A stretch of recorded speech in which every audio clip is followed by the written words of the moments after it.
Julius Caesar, a name that echoes through the corridors of history, is often remembered as a figure of immense power, a leader whose decisions changed the very fabric of the Roman Republic.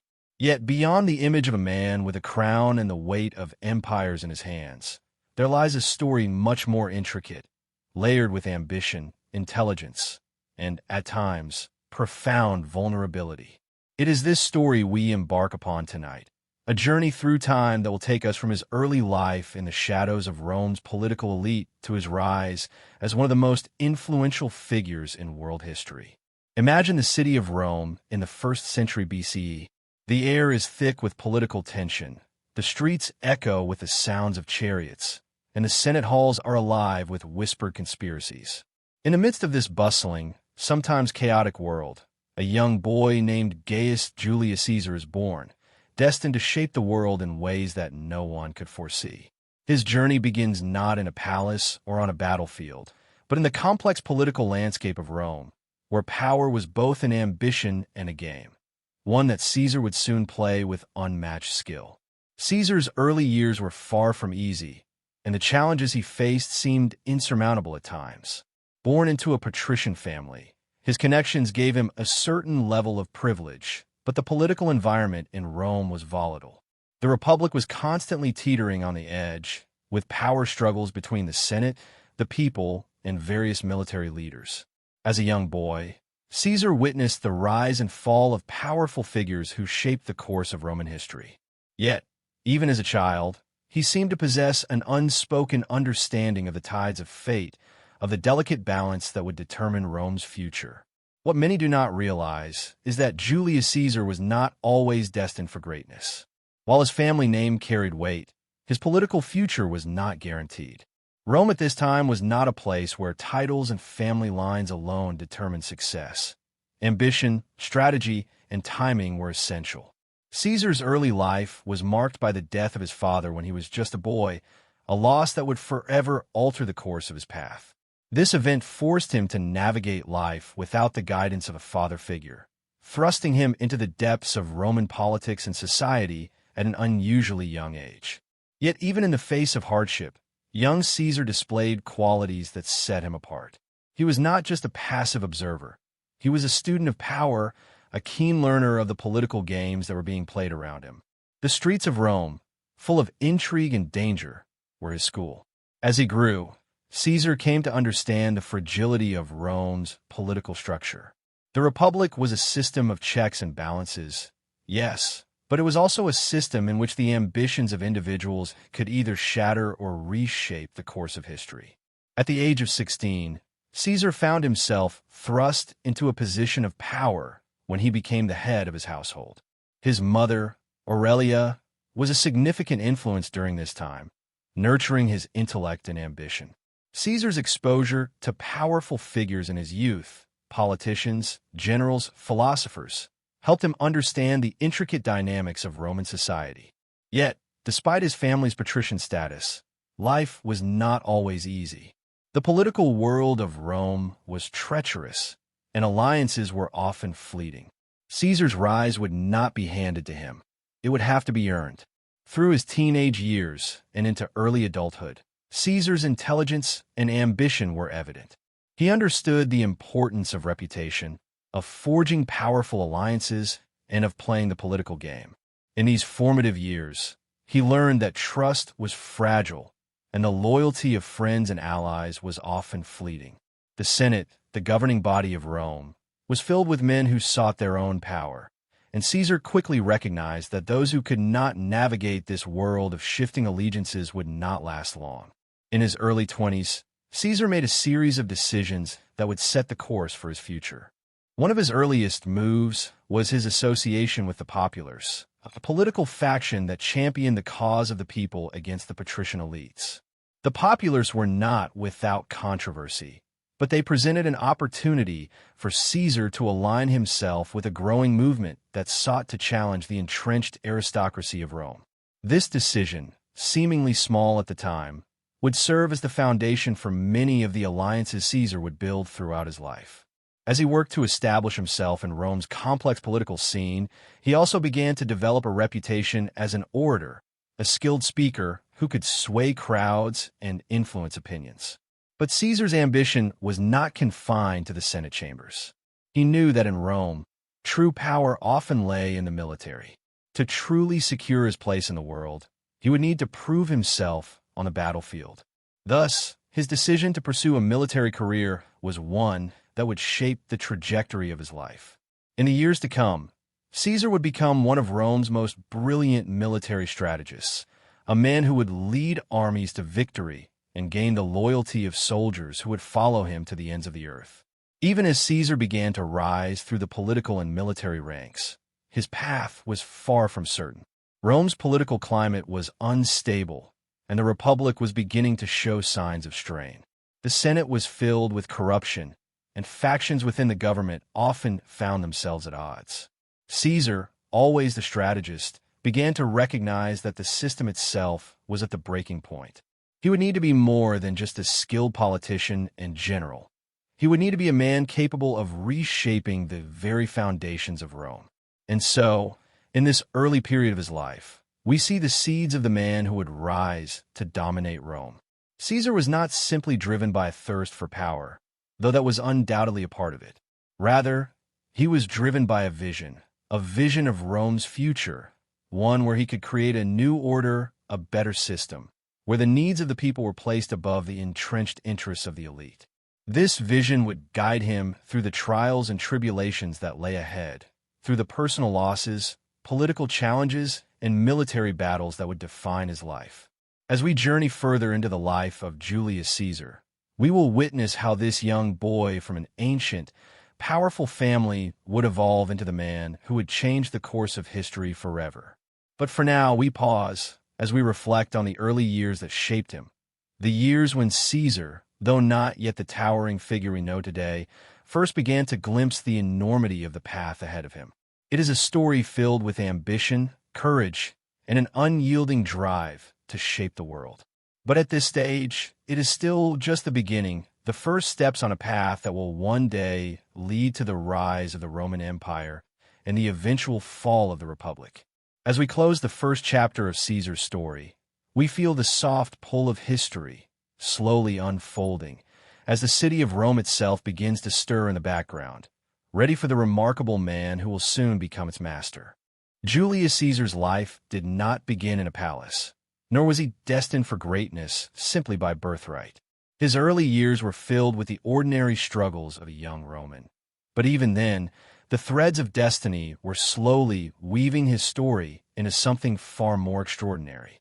Born into the Julian family, Caesar was surrounded by the grandeur of Rome's elite, but his early life was marked by instability and uncertainty. The republic in which he was born was a world of contrasts. Wealth, power, and privilege stood side by side with corruption, factionalism, and political intrigue.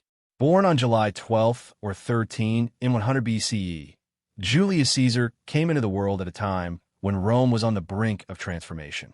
The city was filled with the echoes of political strife, and the political factions that would later define Caesar's life were already at play. The Roman Republic, though at its zenith in terms of territorial power, was beginning to show cracks in its political system, and the Senate, a body once filled with noble ideals, was becoming increasingly corrupt and ineffective. Even as Caesar grew up in the shadow of Rome's political elite, he was keenly aware that the world around him was unstable, that the future of Rome was uncertain, and that his path would not be an easy one. Caesar's father, Gaius Julius Caesar, was a praetor, an important political figure, but he was not one of the great leaders of Rome. His death when Caesar was only 16 years old marked a turning point in the young man's life. Suddenly, Caesar was forced to step into the role of head of his family, a responsibility that was both a privilege and a burden. Though his family was of noble blood, Caesar's political future was far from guaranteed. The death of his father left him vulnerable, and at a young age he would need to rely on his wits, his ability to forge alliances, and his drive to secure his place in Rome's complex political landscape. During this period, the political climate of Rome was far from stable. The Senate, which once held significant power, was increasingly dominated by the influence of the aristocratic elite. The political system was fraught with rivalry, and the once proud republic was beginning to unravel at the seams.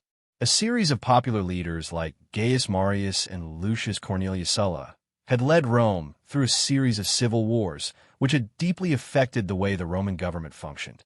Power was no longer just in the hands of the Senate and the aristocracy. It was shifting toward military leaders, men like Pompey and Crassus, who could wield influence not through the traditional channels of government, but through the strength of their armies. This changing political landscape would come to shape Caesar's early years, influencing his decisions and shaping his ambitions. Though his father's early death left Caesar in a precarious position, he was fortunate in one respect. His mother, Aurelia, was a wise and capable woman. It was she who provided guidance in the absence of his father, teaching him how to navigate the treacherous waters of Roman society. Despite the challenges he faced, Caesar's early education was thorough, and he developed a sharp mind for understanding Roman politics. He studied the works of the great philosophers and orators of the time, and his early exposure to the world of public speaking would become one of his greatest assets. Roman society placed a high value on eloquence, and Caesar's ability to persuade through words would help him navigate the complex web of relationships that defined Roman politics. One of the key events of Caesar's youth was his decision to marry Cornelia, the daughter of a prominent member of the populace, a political faction that supported the rights of the common people against the aristocracy. This marriage marked a significant moment in his life. It not only solidified his connections to the populace, but also demonstrated his understanding of the importance of strategic alliances. The political world of Rome was not just about personal ambition. It was about building relationships, forging bonds, and securing loyalty in a world where trust was fragile. Caesar, even in his early 20s, understood the delicate balance of power, and he would spend much of his life cultivating the relationships that would eventually propel him to the highest levels of Roman society. As Caesar navigated the early years of his political career, he faced several challenges that could have easily derailed his future. At one point, he was even forced to leave Rome to avoid the political machinations of his enemies. But instead of retreating in defeat, Caesar used this time to further his education and his military career. He served as a military officer in Asia Minor and later in Hispania, where he began to prove his worth as a military leader. These early campaigns were crucial in shaping Caesar's understanding of warfare and strategy, lessons that would serve him well in the years to come. Though his military career was still in its infancy, Caesar's experiences on the battlefield began to shape his character and his ambitions. Rome's military was a force to be reckoned with, and Caesar's ability to lead soldiers with both discipline and charisma would come to define his future success. It was also during this period that Caesar began to gain a reputation for his loyalty to his soldiers and his willingness to take risks. These qualities would endear him to his men and help him forge the loyalty of those who would follow him through countless campaigns. By the time Caesar returned to Rome in his late 20s, he had already experienced more than most men could hope for in a lifetime. He had seen the complexities of Roman politics up close, had learned the art of leadership through military service, and had forged the first of many important alliances. Yet, despite all that he had accomplished, Caesar's path was still uncertain. Rome was a city where power was constantly shifting, where man's rise could be sudden, but his fall just as quick. Caesar knew that if he were to secure his place in Roman history, he would have to rise above the ordinary, above the politics of the Senate, and above the expectations of those who sought to limit him. The early years of Caesar's life, though not filled with grand battles or moments of fame, were essential in shaping the man he would become. They were years of learning, of forging relationships, and of surviving in a city that was as dangerous as it was magnificent. The challenges he faced, losing his father, navigating the complex political world, and gaining experience in the military, formed the foundation upon which his future successes would be built. As we move forward in the story of Julius Caesar, it is important to remember that his rise was not inevitable. The circumstances of his early life were shaped by a combination of personal loss, political instability, and his own unyielding ambition. These early experiences would serve him well in the years ahead, preparing him for the challenges and opportunities that would eventually lead him to the highest echelons of power. And yet, even as Caesar began to rise, he knew that the world around him was changing, that the political system that had sustained Rome for centuries was no longer enough to protect it. In this early period of his life, Caesar's character was forged in the fires of adversity. The foundations were laid for the great challenges and triumphs that lay ahead. The city of Rome, ever in motion, would soon be shaped by the actions of this young man, whose ambition and intellect would prove unstoppable. Caesar's story is one of resilience, strategy, and vision. It begins not with a crown or the title of dictator, but with the quiet determination of a young man who understood, perhaps better than anyone, the nature of power and the price one must pay to secure it. Julius Caesar's rise to power was not the result of mere fortune or bloodline alone.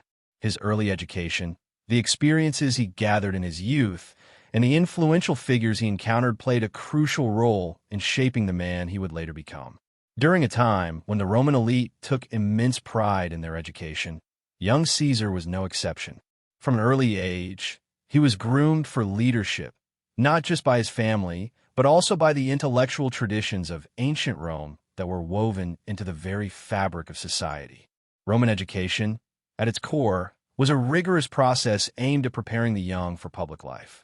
For a boy of Caesar's status, it was essential to understand rhetoric, philosophy, and history, for these subjects were the tools with which one would navigate Roman politics.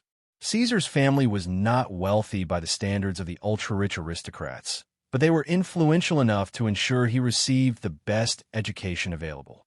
From his early years, he would have been taught the fundamentals of Roman law, which governed every aspect of Roman life, as well as the great works of Greek philosophy and literature, subjects that would shape his worldview and influence his later decisions. At a time when education was seen as the foundation for a life in politics, Caesar's early academic experiences were marked by exposure to some of the finest minds of his generation. Roman education at the time emphasized oratory, the art of speaking persuasively, and it is likely that Caesar's natural aptitude for speech and debate was nurtured during these years. In Rome, the ability to speak before the Senate, in the Forum, or before a large crowd was essential. The success of a politician often depended not on military conquest alone, but on the ability to sway public opinion, to inspire loyalty through words as much as through actions.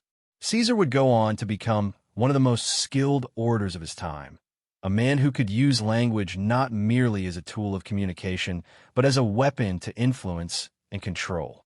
But while his education focused heavily on rhetoric and public speaking, it also expanded into more diverse and challenging areas. Young Caesar was introduced to philosophy, particularly the works of Greek philosophers, who had long influenced Roman intellectual thought. The Stoics, for instance, with their emphasis on self-discipline and rational thought, were particularly important to Roman society at the time. They taught that true power lay in control over one's emotions and desires. Whether Caesar fully subscribed to Stoic philosophy is a subject of debate, but there is no doubt that it had a lasting influence on him. Even in moments of great personal crisis, Caesar demonstrated an extraordinary level of composure, an emotional detachment that allowed him to make difficult decisions with remarkable clarity. One of the most important figures in Caesar's education was his mother, Aurelia. Though the primary role of a Roman matron was often focused on managing the household, Aurelia was an exceptional woman for her time. She came from a noble family and, unlike many other Roman mothers, took an active role in her son's upbringing. Aurelia was known to be a woman of intellect, strong-willed, and deeply invested in her son's future. She ensured that Caesar was surrounded by the best tutors and mentors, and it is likely that her wisdom and influence helped shape his character. Her ability to provide a stable and supportive environment during Caesar's formative years was invaluable, especially given the chaotic political backdrop of the time. Alongside his formal education, Caesar was also exposed to the reality of Roman society and politics. From an early age, he witnessed the intricate dance of power within the Roman Republic, the alliances, betrayals, and compromises that defined public life. Rome, at this time, was a city where personal ambition and public service were deeply intertwined. The path to power was not linear or predictable. One had to constantly adapt to the shifting tides of politics, to understand both the overt and subtle forces at play in the Senate and among the people. In his youth, Caesar would have seen firsthand the volatile nature of Roman power, as well as the consequences of failing to master its intricacies. As a young man, Caesar's earliest political experiences would have further shaped his understanding of Rome's political dynamics. He was appointed to the priesthood, an honor that not only elevated his social standing, but also allowed him to gain valuable experience in the public sphere. Serving as a pontiff, he had access to the highest echelons of Roman society, and it is likely that during this period, he developed crucial relationships with some of Rome's most influential men. At this point, Caesar was still in his early 20s, but he was already beginning to show signs of the political acumen and ambition that would later define his life. But perhaps one of the most pivotal moments in Caesar's early education came when he found himself at odds with Rome's ruling elite. In his late teens, Caesar faced a personal crisis that tested his character and resolve. At the age of 18, he was elected as a military tribune, an important position within the Roman army. During this time, he found himself caught in the midst of a political struggle. The rivalry between the ruling factions of the Roman Republic, particularly between the populares, the party of the common people, and the optimates, the aristocratic faction, was intensifying. Caesar, who aligned himself with the populares, found his position at odds with that of the Senate. In an attempt to solidify his political alliances, Caesar defied the wishes of the Senate, ultimately resulting in his brief exile from Rome. During his time in exile, Caesar traveled to Asia Minor and Hispania, where he gained valuable military experience. This period would have been crucial to his development, both as a leader and as a politician. While in Asia Minor, Caesar served in the military under the command of the famous general and statesman, Lucullus. He was exposed to the harsh realities of warfare, gaining first-hand experience in the logistics and strategy that would later contribute to his legendary success as a military commander. Caesar's time in Hispania was equally formative, as he earned the respect of his soldiers and developed a reputation for bravery and leadership on the battlefield. It was during these years of military service that Caesar began to hone the skills that would prove indispensable in his later life. The ability to lead men, to inspire loyalty in soldiers, and to make quick, decisive decisions were lessons he would carry with him throughout his career. But just as importantly, this period in his life also gave him time to reflect on the nature of power and leadership. While Caesar's military experience would define much of his future success, it was his intellectual education, his understanding of Roman law, rhetoric, and philosophy that helped him to navigate the intricacies of the Roman political system. By the time Caesar returned to Rome in his mid-20s, he was a man shaped not just by his formal education, but by his exposure to the wider world. His understanding of military strategy, his skill in rhetoric, and his deep knowledge of Roman politics and law made him a formidable figure. Yet it was his ability to balance these aspects of his education, the intellectual, the military, and the political, that would propel him to greatness. He had learned the value of alliances, the importance of perception, and the power of ideas. More than just a soldier or a politician, Caesar was beginning to emerge as a man of vision, a visionary who could see beyond the present and dream of a Rome reshaped by his hand. The education and early influences that Caesar received in these formative years would lay the groundwork for everything that came after. They were the building blocks of his personality, his strategy, and his legacy. As we move forward in Caesar's story, we will see how these lessons would be put to the test, shaping the course of history in ways that no one, least of all Caesar himself, could have fully predicted. But for now, we pause and reflect on the young man who, through his education, developed the skills, intelligence, and ambition that would eventually change the world. Julius Caesar's entry into Roman politics marked the beginning of his transformation from a young man with ambition to a force of nature capable of changing the very foundations of the Republic. But the path he chose was not an easy one. The political world of Rome, filled with intrigue, alliances, and constant rivalries, demanded more than just ambition. It required careful strategy, deft maneuvering, and a keen understanding of human nature. In his early political career, Caesar's actions would reveal his extraordinary ability to read these currents of power, setting him apart from many of his contemporaries. Rome was a city in flux during Caesar's youth. The Republic, which had long been a beacon of civic pride and military power, was at a crossroads. Its once sturdy political system had begun to fray at the edges, plagued by corruption, factionalism, and a widening divide between the aristocracy and the common people. The Senate, once a symbol of Roman governance, was increasingly controlled by powerful families, while the popular assemblies, which represented the people, were often dismissed or manipulated. Amid this political instability, Caesar recognized an opportunity to rise not by force of arms alone, but by mastering the complex art of Roman politics. At the age of 21, Caesar took his first significant step into the political arena by entering the public office of quaestor. This was the first rung on the Roman political ladder, a position that was often given to young men of noble birth to familiarize them with the workings of the state. As quaestor, Caesar was tasked with overseeing financial matters, managing public funds, and serving as an assistant to higher-ranking officials. Though the position itself was relatively low in the grand hierarchy of Roman government, it provided Caesar with a valuable introduction to the inner workings of the Republic.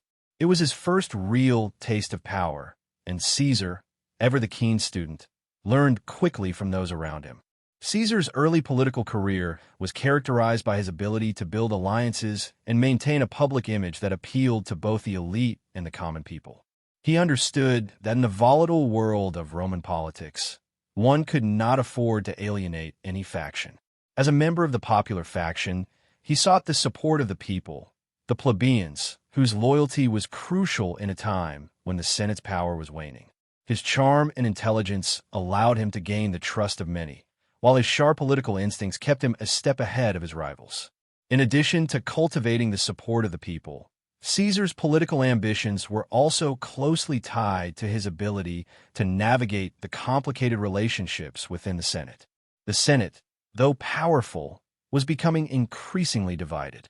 The traditional aristocratic faction, known as the Optimates, held sway in the Senate, but their power was being challenged by new, populist leaders like Caesar, who sought to elevate the position of the common man.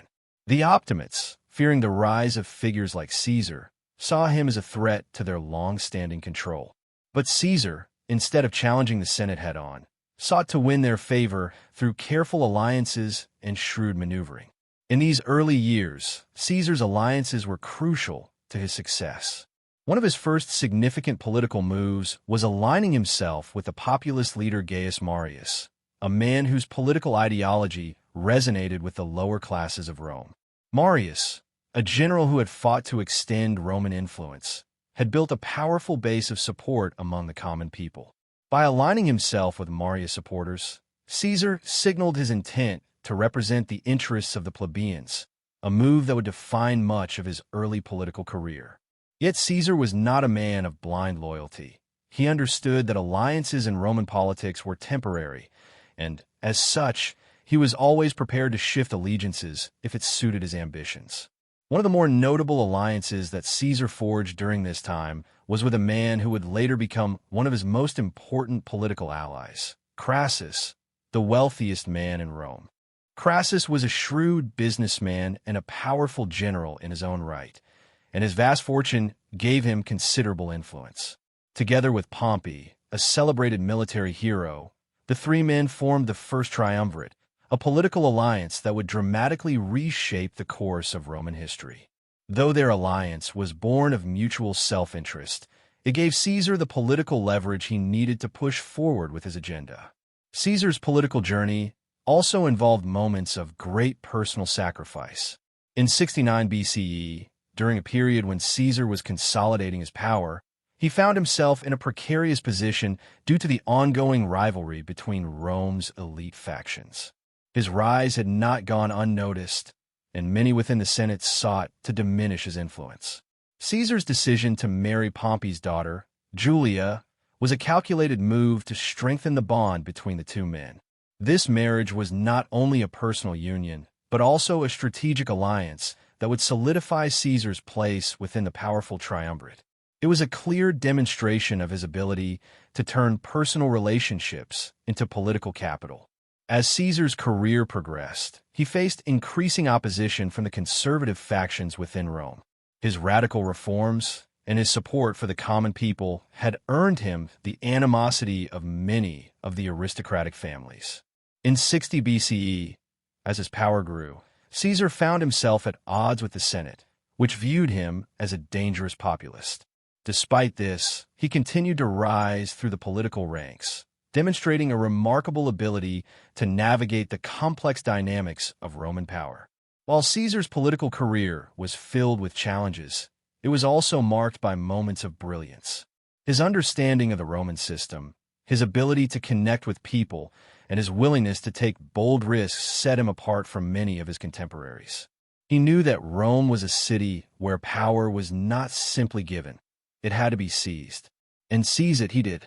The Senate, despite its growing opposition to his rise, could not deny the fact that Caesar was quickly becoming one of the most powerful men in Rome. As Caesar's influence grew, so too did his enemies. The Optimates, sensing the shift in power, sought to discredit him and diminish his standing. But Caesar, ever the tactician, turned their attempts against him. His charisma and ability to inspire loyalty among his supporters only made him more formidable. As he climbed the political ladder, he knew that every step forward would be met with resistance. But he also knew that he was building something larger than himself, a movement that would reshape the very nature of Rome. The years that Caesar spent building his political career were years of preparation for the challenges and opportunities that would come in the future. His early success was not just due to his ambition, but to his ability to learn from the world around him, to forge the right alliances at the right moments, and to stay one step ahead of his adversaries. Each political victory, each carefully calculated decision, brought him closer to his ultimate goal, not just to be a powerful politician, but to become the man who would define the future of Rome itself. As we move through Caesar's life, we will see how these early political steps laid the foundation for the extraordinary rise that would follow. The alliances he forged, the enemies he made, and the lessons he learned during this period would guide him through the turbulent times ahead. For now, however, we pause to reflect on the man who, with each calculated move, took one step closer to becoming the most influential figure in Roman history. As Julius Caesar's political career continued to flourish, he realized that in the treacherous world of Roman politics, individual ambition could only take him so far. To rise above the factions that sought to control the Republic, he would need to form powerful alliances that could rival the influence of Rome's most established families. This would lead him to one of the most significant and strategic political moves of his career, the formation of the First Triumvirate. The Triumvirate, formed in 60 BCE, was an unofficial political alliance between three of Rome's most influential men, Julius Caesar, Pompey the Great, and Marcus Licinius Crassus. Each of these men brought something essential to the table. Caesar had the political acumen and the rising popularity among the people. Pompey possessed military glory and the loyalty of veterans, and Crassus held immense wealth and the support of the Roman elite. Together, they represented a powerful coalition capable of reshaping Roman politics. At this time, Rome was a city divided, with political power controlled by competing factions. The Senate, dominated by the aristocratic Optimates, sought to maintain its traditional power, while the populace, led by men like Caesar, aimed to represent the interests of the common people. The tension between these factions had reached a boiling point. Caesar, understanding that he could not challenge the Senate alone, sought to forge an alliance with two of Rome's most powerful men.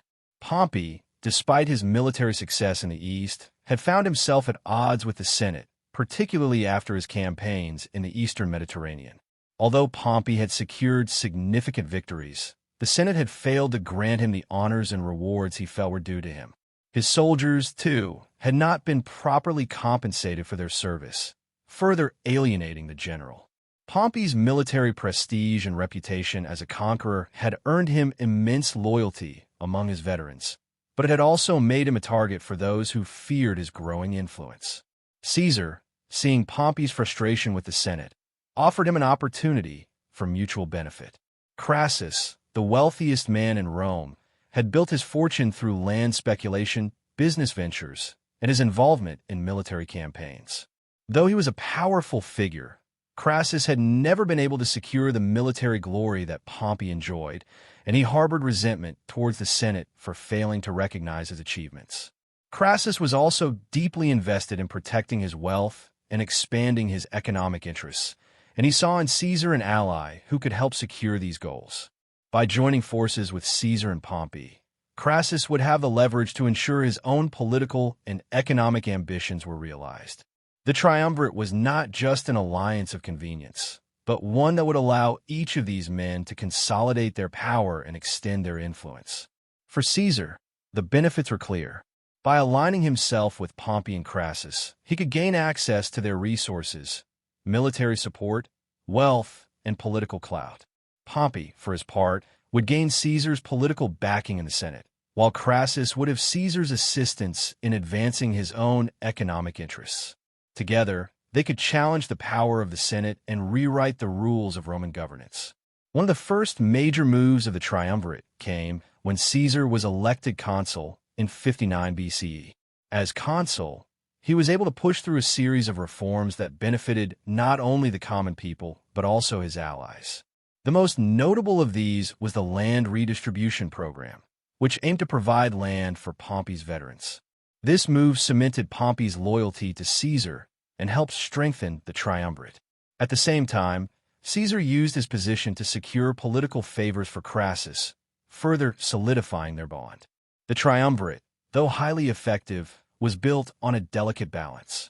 Each of the three men had their own ambitions, and while they worked together, their alliance was always fragile. Pompey, though initially supportive of Caesar, began to grow increasingly wary of the rising power of his ally. Caesar's growing influence in the Senate, along with his ability to garner popular support, made Pompey nervous. At the same time, Crassus, while benefiting from Caesar's support, was not always content with the distribution of power within the triumvirate. Despite these tensions, the alliance between Caesar, Pompey, and Crassus allowed each man to achieve their goals, at least for a time. Caesar's consulship in 59 BCE was marked by bold moves that strengthened his position. One of the most significant of these was his passage of the Julian laws, which sought to address the economic struggles of the lower classes and redistributed land to veterans. These laws were met with resistance from the Senate, but Caesar's political genius allowed him to push them through, further solidifying his reputation as a man of the people. As Caesar's power grew, so too did the challenges he faced. The Senate, alarmed by his success and his growing popularity, began to plot against him. Senators who had once been his allies began to turn against him, seeking to curb his influence. At the same time, Pompey's increasing unease with Caesar's rising prominence began to strain their relationship. Though the two men had been close allies, their rivalry would eventually come to a head. Crassus, ever the pragmatist, tried to maintain the balance between the two men. However, in 53 BCE, Crassus met a tragic end in the Battle of Carrhae, where his army was decisively defeated by the Parthians. With Crassus's death, the triumvirate was irrevocably fractured. Pompey and Caesar, once allies, became rivals, each vying for control of Rome. Pompey, fearing Caesar's growing power, aligned himself with the Senate, while Caesar, determined to maintain his influence, began to prepare for the inevitable conflict that would follow. The dissolution of the triumvirate marked the beginning of a new and dangerous phase in Caesar's life. The political balance in Rome had shifted, and the Senate, which had once feared Caesar, now saw him as a threat to their authority. Pompey, once a close ally, had become a formidable adversary, and Caesar knew that the time had come for him to take matters into his own hands. The path to power would no longer be shaped by alliances. It would be forged through war. The first triumvirate, though short-lived, had allowed Caesar to achieve much. It had given him the political leverage to rise to the position of consul and enact reforms that solidified his place in Roman politics. But the ultimate price of this power was the breaking of old alliances and the onset of civil war. Caesar, however, was not one to shy away from such challenges. He had learned that in Rome, power was fleeting, and those who sought it had to be willing to fight for it. The dissolution of the triumvirate would lead to the most pivotal moment in Caesar's life, the moment when he would make the decision to cross the Rubicon, an act that would forever alter the course of Roman history. The political landscape of Rome, though turbulent, was not the only arena where Julius Caesar would leave his indelible mark. As the first triumvirate began to unravel, Caesar sought to secure his legacy and power in a different way, through military conquest. It was during the Gallic Wars, a series of campaigns that spanned nearly a decade, that Caesar's reputation as both a brilliant strategist and a charismatic leader was forged. These campaigns not only expanded Rome's territory, but also propelled Caesar into the public consciousness, making him a household name across the Roman world. In 58 BCE, following his election to the position of consul and the subsequent dissolution of the triumvirate, Caesar sought a military command that would allow him to build his power base. He was appointed governor of Gaul, a vast region that spanned much of modern-day France, Belgium, and parts of Germany. At the time, Gaul was a collection of tribal lands, many of which were in conflict with one another and with the Romans. The area was not only rich in resources, but also strategically significant, lying to the north of the Roman heartland. Caesar's ambitions were not merely territorial. He saw the Gallic Wars as an opportunity to build his political capital. A successful military campaign in Gaul would not only enhance his prestige, but would also provide him with loyal soldiers, many of whom would come to see Caesar as their commander, their protector, and their leader. In a time when Rome's political future seemed uncertain, Caesar understood the value of loyalty, and the loyalty of his army would become the cornerstone of his rise to power. The Gallic Wars were marked by both brutality and brilliance. Caesar's military genius was evident in his ability to command his forces with precision and innovation. Unlike many generals before him, he often led his troops directly into battle, sharing their hardships and victories alike. This earned him the respect and admiration of his soldiers, who, in turn, fought with unwavering loyalty. Caesar's military strategy was methodical, his campaigns often characterized by rapid movement, surprise attacks, and an exceptional understanding of both terrain and enemy tactics. One of the earliest and most significant battles of the Gallic Wars occurred in 58 BCE, when Caesar faced the Helvetii, a Celtic tribe that sought to migrate through Roman-controlled territory. Caesar, though vastly outnumbered, swiftly defeated the Helvetii, forcing them to retreat and abandon their plans. This victory was not just a military success, it was a statement. It showcased Caesar's ability to command and his willingness to take bold risks. His actions would set the tone for the campaigns that followed, cementing his reputation as a leader who was capable of both strategic brilliance and decisive action. As the Gallic Wars progressed, Caesar encountered a series of formidable opponents, each of whom sought to resist Roman expansion. Among these were the Belgic tribes, the Veneti in the west, and the Germanic tribes in the east. In each case, Caesar's response was swift and overwhelming. He understood that in order to maintain control over Gaul, he needed to crush any potential rebellions quickly and decisively. His soldiers, inspired by his leadership, fought with a singular purpose: to secure Caesar's victory and to secure their own rewards upon their return to Rome. One of the defining moments of Caesar's campaigns in Gaul was the conquest of the Belgae in 57 BCE. The Belgae, a powerful confederation of tribes in northern Gaul, had initially resisted Roman authority. But Caesar, recognizing their threat, marched his legions into their territory and decisively defeated them. The victory was a turning point in the campaign, as it not only solidified Roman control over northern Gaul, but also proved that Caesar could handle the most formidable of opponents. As the years wore on, Caesar's campaigns grew more complex. He faced increasingly sophisticated forms of resistance, particularly from the Gallic chieftain Vercingetorix. Vercingetorix, a leader of the Arverni tribe, united the Gallic tribes in a final, desperate bid to expel the Romans from their lands. The resistance was fierce, and the war reached a boiling point during the siege of Alesia in 52 BCE, in what is often considered one of the most remarkable military feats in history. Caesar's forces trapped Vercingetorix and his army within the fortified city of Alesia, while simultaneously fending off a relieving army sent by the Gallic tribes. Despite being outnumbered, Caesar's forces maintained their siege for weeks, eventually forcing Vercingetorix to surrender. The victory at Alesia marked the effective end of the Gallic Wars, but also highlighted Caesar's military genius. His ability to maintain composure under pressure, his strategic foresight, and his ability to manipulate both the battlefield and his enemy's psychology were evident in this final victory. In the aftermath, Caesar's triumphs were celebrated throughout Rome. He was hailed as a hero, and his fame spread far beyond the confines of the Republic. Yet, even as Caesar reveled in his success, he knew that his conquest of Gaul had far-reaching implications, not just for Rome, but for the political balance of power in the Republic. The wealth and resources Caesar extracted from Gaul, coupled with the loyalty of his legions, provided him with the means to challenge the political establishment in Rome.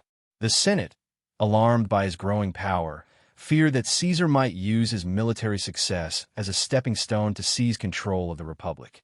And in this, they were not wrong. Caesar's time in Gaul had transformed him from a skilled politician into a figure of almost mythic proportions. His fame and popularity among the people, bolstered by his victories, made him a serious threat to the traditional power structures in Rome.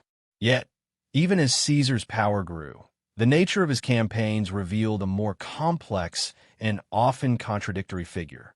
On the one hand, he was a brilliant strategist, a man who could devise military solutions to seemingly insurmountable problems. On the other hand, he was a man driven by ambition, willing to use his conquests not just to expand Rome's borders, but to expand his own influence.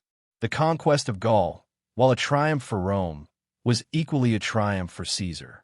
It made him a central figure in Roman life, a man whose name would become synonymous with military success and imperial ambition. The Gallic Wars had many consequences, not just for the fate of Gaul, but for the future of Rome itself. Caesar's victory in Gaul ensured that he would return to Rome not as a mere politician, but as a military hero with the loyalty of an army behind him.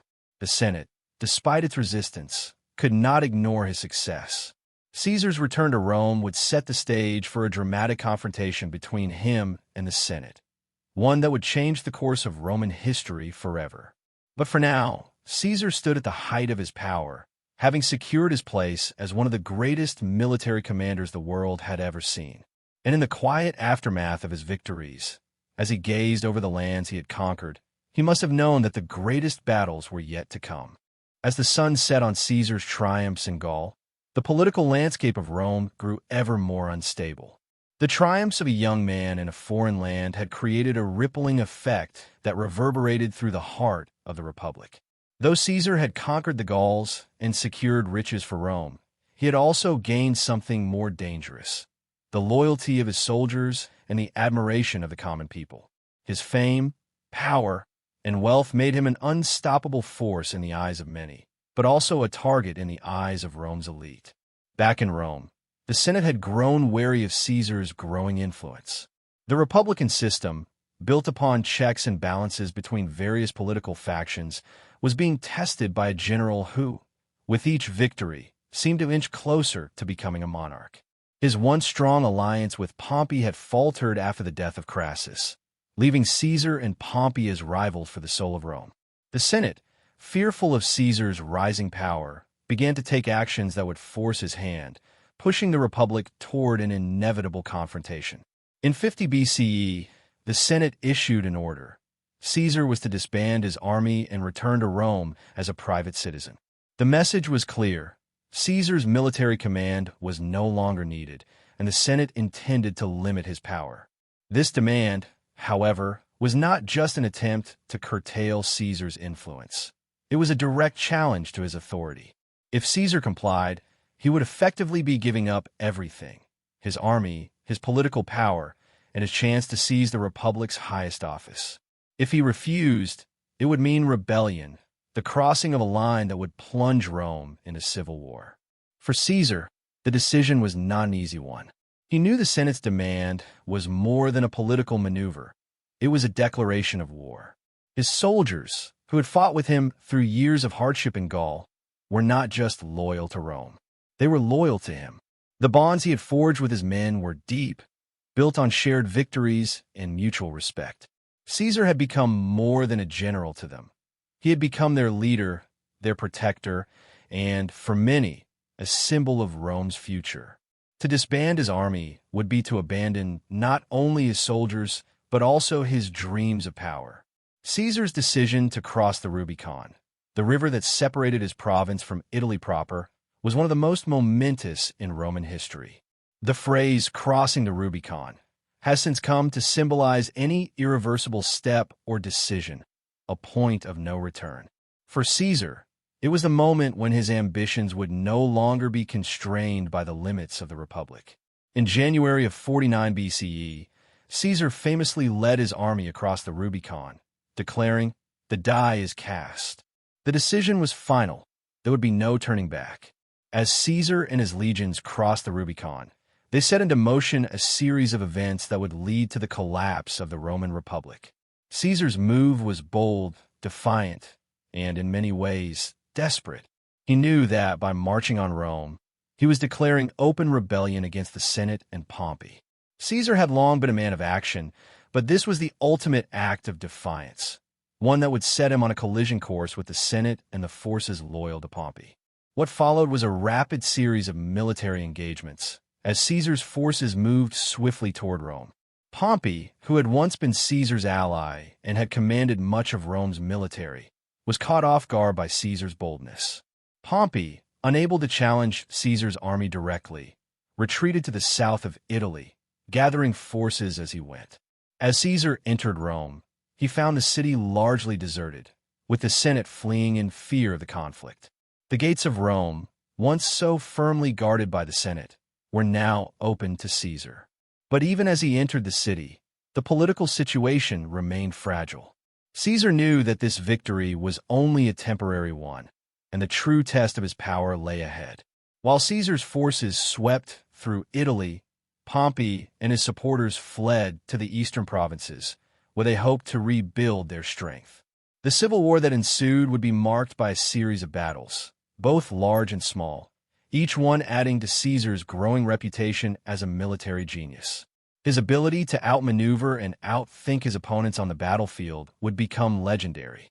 As Pompey and his forces retreated, Caesar's army pursued them relentlessly, with each victory further solidifying Caesar's control over Rome. The war, however, was not won through military victories alone. Caesar's greatest strength was his ability to inspire loyalty, not just among his soldiers, but also among the people. He understood that in Rome, power was not only taken through force, but also through the hearts and minds of the people. As he marched through the Italian countryside, Caesar won over many who had been loyal to Pompey. He gave speeches, offered amnesty, and painted himself as the champion of Rome's future, a Rome that had been corrupted by the old elite. His populist rhetoric resonated with the masses, who had grown disillusioned with the entrenched Senate and its leadership. Pompey, realizing that he could not defeat Caesar through direct military action, sought to secure the support of foreign allies. He gathered a large army and took refuge in Greece, where he hoped to turn the tide of the war in his favor. Caesar, undeterred, pursued Pompey across the Mediterranean, and the two armies finally met on the plains of Pharsalus in 48 BCE. The battle that followed would be one of the defining moments of the Civil War. Though Caesar's army was outnumbered, his tactics were flawless. He used his superior knowledge of terrain and battle strategy to decisively defeat Pompey's forces. Pompey, having been decisively defeated, fled once again, this time seeking refuge in Egypt. It was there, however, that Pompey's journey came to a tragic end. As he arrived in Egypt, Pompey was betrayed and murdered on the orders of the Egyptian king, Ptolemy XIII. His death marked the end of the civil war's most significant opposition to Caesar's rule. With Pompey dead, Caesar returned to Rome as the undisputed ruler. He had won a civil war, but the cost had been immense. The Republic, once a beacon of republican ideals, was in ruins. The Senate, weakened and fractured, could no longer maintain the illusion of power. Caesar, though triumphant, was now in a position where he had to decide what kind of ruler he would be. Would he restore the Republic, or would he build something entirely new, a system where his own power would be supreme? Caesar's decision to cross the Rubicon and enter into civil war had irrevocably changed Rome. The Republic, which had lasted for centuries, was on the verge of collapse. The days of senatorial power were over, and the world of political intrigue, alliances, and betrayals was no longer enough to sustain the old order.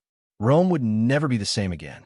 The end of the Civil War and Pompey's defeat did not immediately bring peace to Rome. The Republic, once a shining example of democracy and political balance, now found itself in a state of flux, its institutions fractured and its old order nearly destroyed. Julius Caesar, having triumphed over his rivals, stood alone at the pinnacle of power. Yet the victory came with a heavy burden.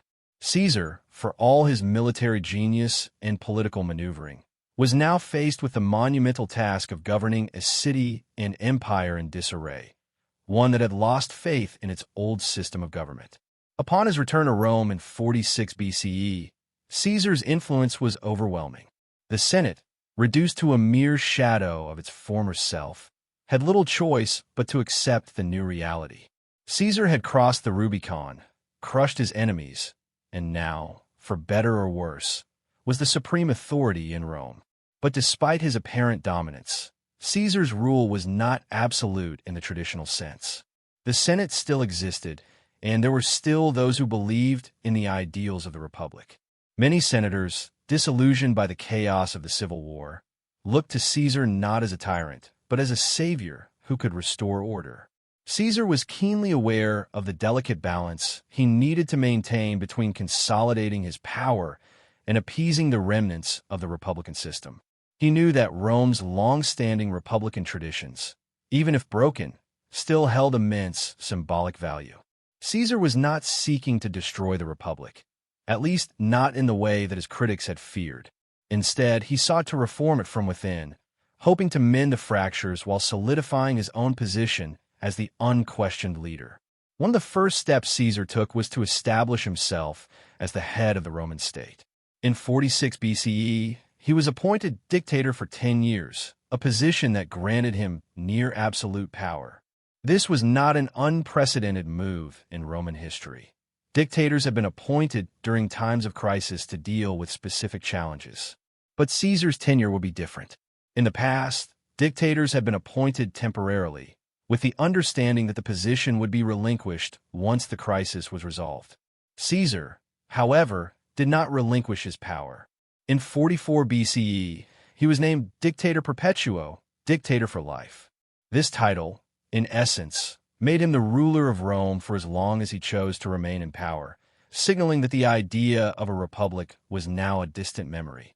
While this decision struck fear into the hearts of many in the Senate, it also revealed Caesar's vision for Rome. His reign was not one of unchecked despotism, but rather one of reform. Caesar understood that in order to secure the future of Rome, he had to address the pressing issues that had plagued the Republic for centuries: inequality, inefficiency, and corruption. His reign would be marked by a series of far-reaching reforms, some of which would reshape Roman society for generations to come. One of Caesar's most significant reforms was in the area of governance. The Senate, despite its diminished role, still held some semblance of power, and Caesar understood that to rule effectively, he needed to ensure its cooperation. He took steps to reorganize the Senate, increasing its size and filling it with men loyal to him.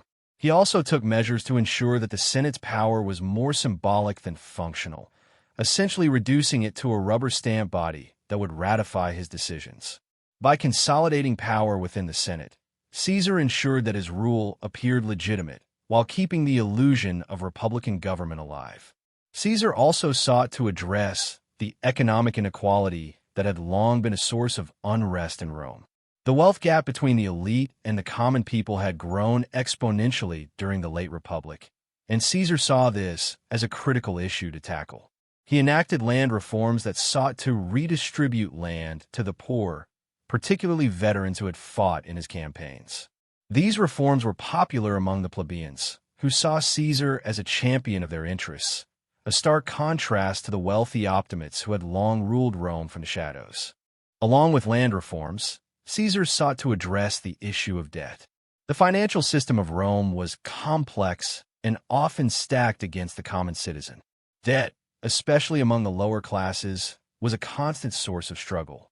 Caesar, in his efforts to stabilize the economy, instituted measures to forgive debts and provide relief to those who were most burdened by financial instability. This, too, endeared him to the common people, who saw Caesar as a man willing to listen to their struggles and take action.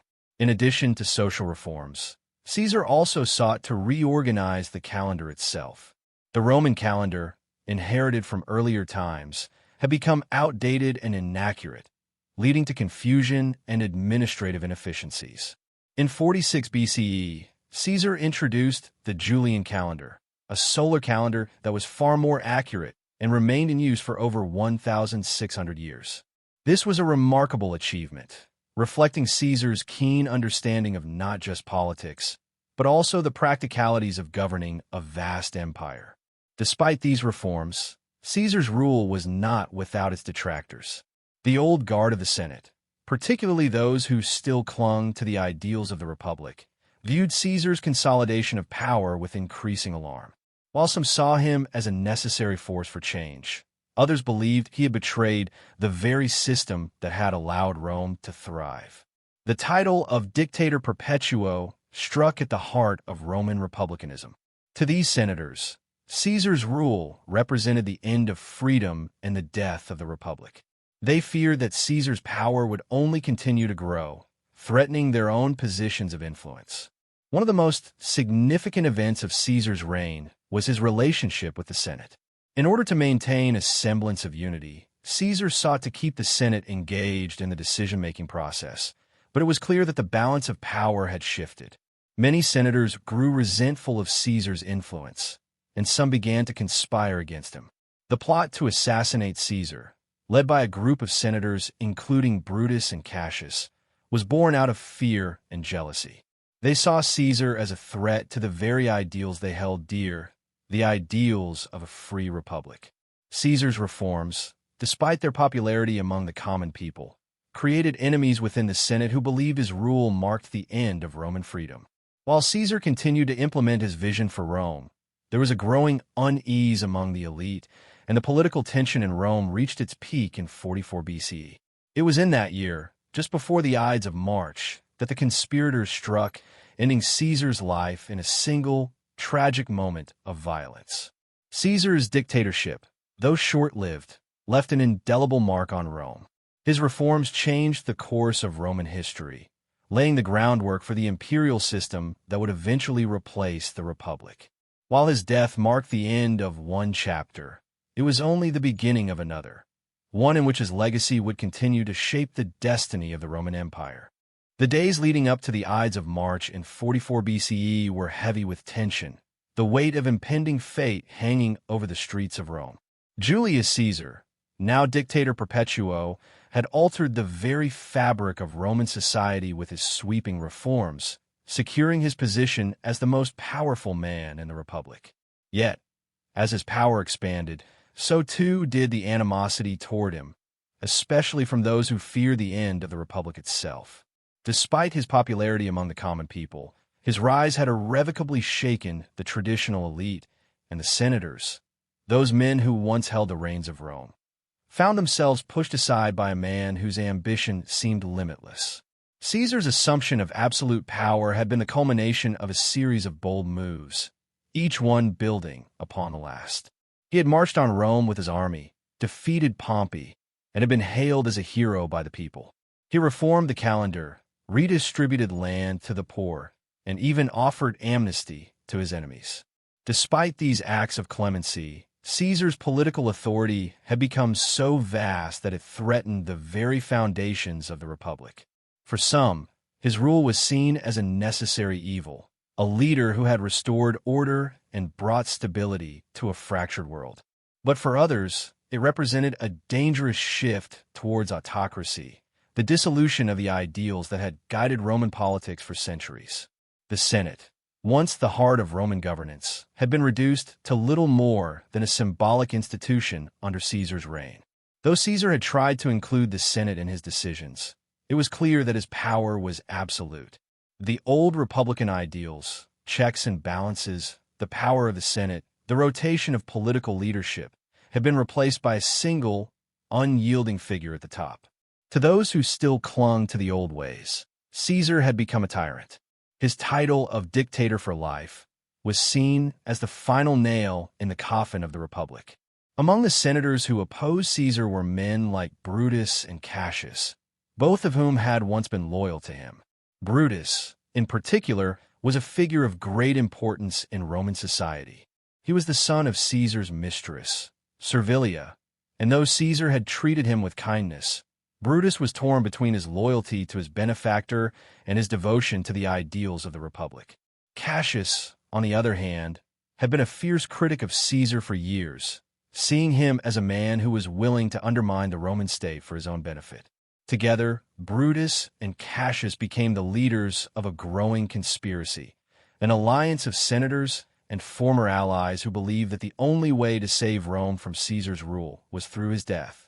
The plot against Caesar was carefully devised, a web of deceit and secrecy woven over many months. The conspirators knew that Caesar's assassination would not be easy. The Roman people, who had been loyal to Caesar for years, would not take kindly to his death. They also knew that the act itself would have far-reaching consequences, not just for Caesar, but for Rome. Yet, they believed that the only hope for the Republic's survival was to remove the man who had become synonymous with its decline. As the Ides of March approached, the conspirators made their final preparations. They would strike during a meeting of the Senate, when Caesar would be surrounded by his closest advisors. On the day of the assassination, Caesar was expected to attend the Senate in the theater of Pompey, a grand structure that had once been a symbol of Pompey's power. The conspirators knew that this was their moment. They also knew that they could not act alone. They needed the support of the Senate's members, many of whom had grown disillusioned with Caesar's power. In the end, they gathered a group of more than 60 men, senators, former supporters, and those who had secretly pledged their allegiance to the cause. The tension that day was palpable. As Caesar entered the Senate, he was unaware of the fate that awaited him. He had been warned of a plot against his life, but he had dismissed the warnings, believing that his position was too secure, his popularity too great, to be threatened by a few discontented senators. He walked into the Senate chamber, surrounded by his supporters, his thoughts perhaps focused on the upcoming proceedings, unaware of the deadly conspiracy that had already been set into motion. The moment of the assassination came suddenly. As Caesar took his seat, the conspirators began to move, each one approaching him with a false air of reverence. They were prepared to strike swiftly and decisively, knowing that hesitation could spell their own death. Casca, one of the first to act, lunged at Caesar with a dagger. The attack was a shock to the audience, but it was only the beginning. The conspirators, like a well-rehearsed chorus, followed suit, each one delivering a blow. Caesar, stunned and surrounded, tried to defend himself, but it was hopeless. The blows kept coming, and soon he was covered in blood. As the life drained from Caesar, the Senate chamber fell silent, save for the sound of his labored breaths. It was then that Brutus, his face a mask of conflicted emotion, stepped forward. With a trembling hand, Brutus struck his blow, joining the conspiracy that would forever change the course of Roman history.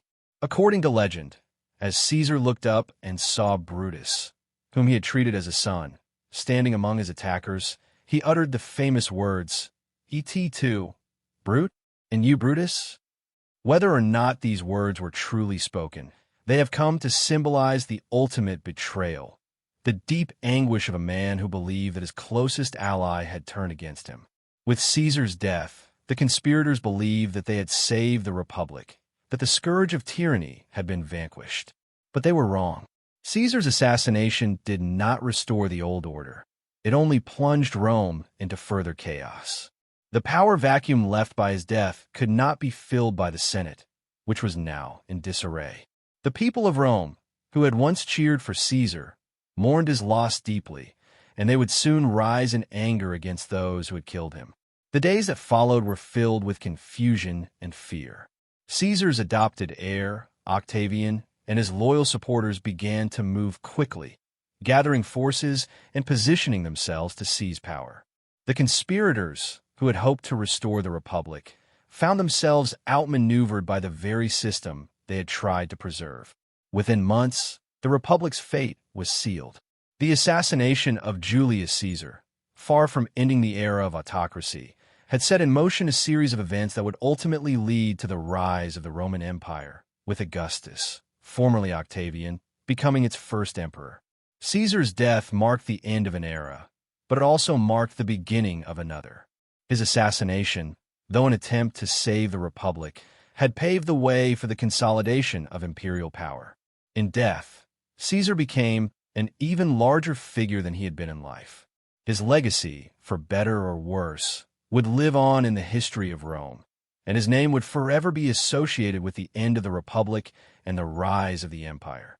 The assassination of Julius Caesar on the Ides of March in 44 BC reverberated through the streets of Rome like a thunderclap, the shock waves of his death rippling across the Roman world. The men who had struck him down, believing that they were acting in defense of the Roman Republic, soon discovered that the death of a man like Caesar did not restore the old order. It only hastened the collapse of what was left of it. In the wake of his murder, the very thing that Caesar had sought to control, political chaos, reigned supreme. The hopes of the conspirators were dashed as Rome was plunged into a period of instability, civil strife, and, ultimately, the consolidation of autocratic power. Caesar's death left a power vacuum that no one could have predicted. Despite the conspirators' belief that they were liberating the Republic from tyranny, their actions triggered the unraveling of the very system they sought to preserve. The Senate, already weakened by years of corruption and political infighting, was now powerless to exert control over the forces at play in Rome. Caesar's supporters, deeply loyal to their leader, were not content to see his legacy erased. Even in death, Julius Caesar remained a figure of immense importance, and those who had once aligned themselves with him knew that his influence could not be simply undone by a dagger strike. In the immediate aftermath of Caesar's assassination, the conspirators were left with a fragile sense of triumph. They had killed the dictator, but they had failed to restore the Republic. The people of Rome, once so enamored with Caesar, did not rise up in celebration of his death. Instead, they mourned the loss of a leader who, for all his faults, had brought stability to a Rome that had been ravaged by decades of civil war. In his absence, the Republic seemed even more fragile, more divided, and more vulnerable. The Senate, now free from Caesar's control, found itself embroiled in power struggles of its own. The conspirators, Brutus, Cassius, and their fellow senators, quickly realized that their actions had not won them the support of the people. They had killed Caesar, but they had not rid themselves of his legacy. The Senate's power was still weak, and without Caesar's charismatic leadership, it was difficult to hold together the fragile alliances that had sustained Rome's elite for so long. The senators, in their blind idealism, had miscalculated the scale of the task before them. The power that Caesar had held was not easily relinquished, and those who sought to maintain the Republic's old ways found themselves at odds with the reality of Rome's political landscape. Meanwhile, a young man named Octavian, Caesar's adopted heir, began to make his move. The son of Caesar's niece, Asia, and the grandnephew of the late dictator, Octavian was in many ways the last man left with a legitimate claim to Caesar's mantle. Though he was just 18 years old at the time of Caesar's death, he had been carefully groomed for leadership by his adopted father. Octavian's intelligence, ambition, and ability to navigate the complex politics of Rome quickly became apparent. His first move was to return to Rome and claim his inheritance as Caesar's adopted son, which gave him a strong legal and political position. Octavian was not the only figure vying for power in the wake of Caesar's assassination. Mark Antony, Caesar's loyal ally and fellow general, also sought to seize control. As the consul of Rome, Antony had been one of Caesar's closest confidants, and in the aftermath of Caesar's death, he sought to maintain his influence over the Roman legions and the political system. Antony was a skilled military commander, known for his charisma and his ability to rally support among the Roman soldiers. But despite his many strengths, Antony lacked the political finesse that Octavian possessed. While Antony focused on rallying the army and consolidating power through military force, Octavian understood the importance of winning over the Senate and the people. The struggle for control of Rome between Octavian and Antony was not a battle fought purely on the battlefield. It was a battle of wills, of political maneuvering, and of public perception. Octavian, despite his youth, proved to be an astute tactician. He quickly gained the loyalty of Caesar's veterans, many of whom saw him as their adopted leader, the rightful successor to Caesar's legacy. Octavian also skillfully played on the emotions of the Roman people, portraying himself as the heir to Caesar's vision of a stable and prosperous Rome. Through clever political alliances and the promise of land and rewards for his supporters, Octavian began to strengthen his position. Antony, meanwhile, sought to consolidate his own power, and he did so through his control over the Roman army. He commanded legions that had fought alongside Caesar in Gaul and the Civil War, and he used his military might to intimidate those who might oppose him. But Antony's reliance on military strength ultimately proved to be his undoing. While he was a capable general, his approach to politics was more aggressive than Octavian's. His relationship with the Senate, which had already been strained under Caesar's rule, deteriorated further under his own leadership. The Senate, still full of men who were loyal to Caesar's vision but wary of another dictator, began to view Antony with increasing suspicion. The rivalry between Octavian and Antony reached a boiling point in 43 BCE, when Octavian, Antony, and another general, Marcus Aemilius Lepidus, formed the Second Triumvirate, a powerful political alliance that would officially divide the Roman world into spheres of influence. The triumvirs sought to avenge Caesar's assassination and punish those responsible for his death. They initiated a series of proscriptions, purging their enemies from Rome's political landscape. The triumvirate proved to be a temporary alliance of convenience, with Octavian and Antony both seeking to secure their own future, while Lepidus, often sidelined, held little power. The final clash between Octavian and Antony came at the Battle of Actium in 31 BCE, a naval confrontation that would determine the future of the Roman world. Antony, who had allied himself with Cleopatra, the Queen of Egypt, found himself isolated in the eastern Mediterranean, facing Octavian's forces. The battle was a decisive victory for Octavian, and Antony's fleet, weakened by internal strife and the defection of his allies, was decisively defeated. After the loss, Antony and Cleopatra retreated to Egypt, where they both took their own lives, leaving Octavian as the sole ruler of Rome. With Antony's death, Octavian became the undisputed ruler of the Roman world. In 27 BCE, he formally offered to restore the Republic, but in reality, he had already consolidated power to an extent that no republic could ever survive. Octavian, now taking the title of Augustus, would become the first Roman emperor, marking the official end of the Roman Republic and the beginning of the Roman Empire. Though he never used the title of king or dictator, Augustus wielded absolute power, carefully crafting the illusion of a republic while ruling with unchecked authority. The rise of Augustus marked the final chapter in the story of Julius Caesar. Caesar's death had set into motion a chain of events that ultimately ended the Republic and brought about the imperial system that would dominate Rome for centuries. Augustus, Caesar's heir, carried forward the legacy of his great-uncle, reshaping Rome in his image. Under Augustus, Rome would experience a period of peace and prosperity known as the Pax Romana, but the Republic, in all its democratic and republican ideals, was gone. In its place stood an empire ruled by a single man whose power was unquestioned. Julius Caesar, though dead, had paved the way for the empire that would outlast his own life by over 4 centuries. His assassination, though intended to preserve the Republic, had instead sealed its fate. And the man who would succeed him, Augustus, would forever be remembered as the first emperor, the man who built an empire on the ruins of a republic. With the death of Antony and Cleopatra and the subsequent collapse of their eastern power base, Augustus, formerly known as Octavian, emerged as the undisputed ruler of Rome. The years following the Battle of Actium in 31 BCE marked the beginning of a new era, one that would irrevocably alter the course of Roman history. Augustus, now standing alone at the pinnacle of power, was poised to transform the Roman state, shifting it from a fractured republic to a consolidated empire.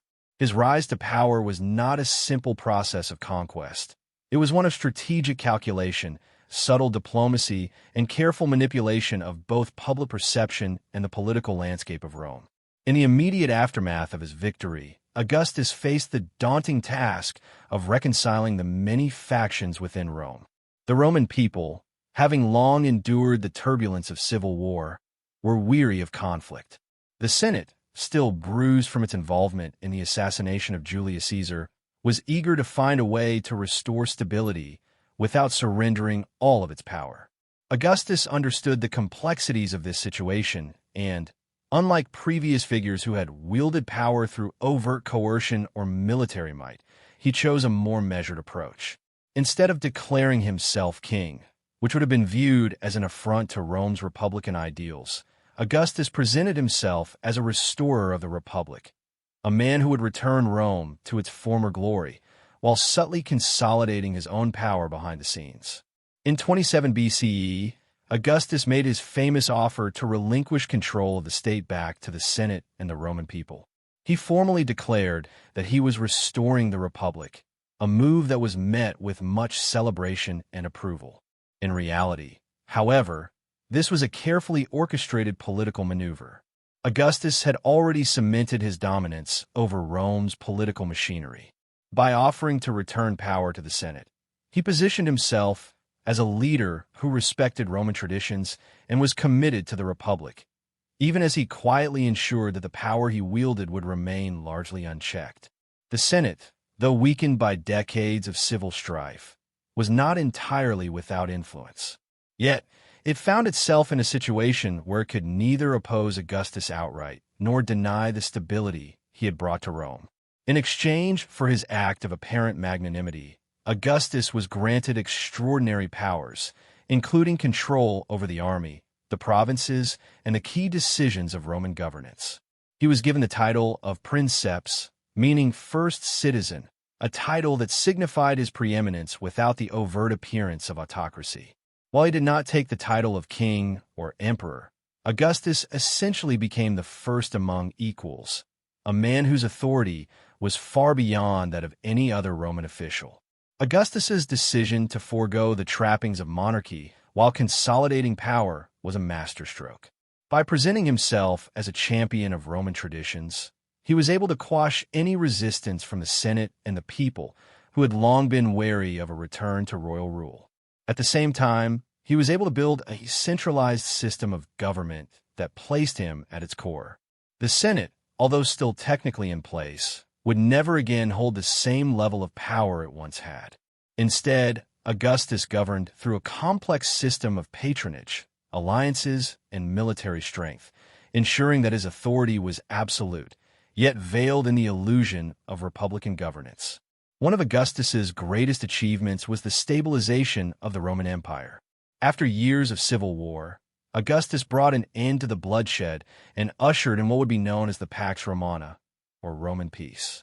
This period of relative peace and prosperity lasted for over 2 centuries, providing the Roman Empire with the time and stability it needed to expand its borders, strengthen its economy, and build monumental structures that would stand for centuries.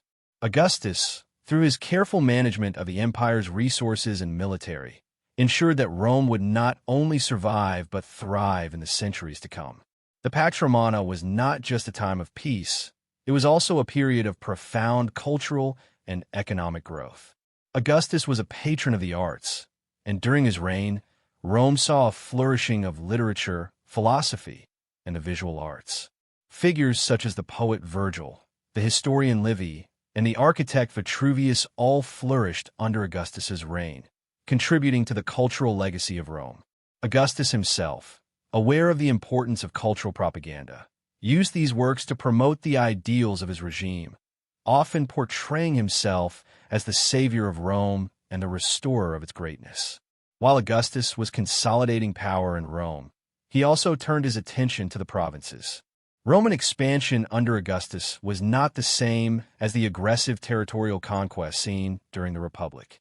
Instead, Augustus focused on solidifying Roman control over the regions that had been previously conquered, ensuring that they were fully integrated into the empire.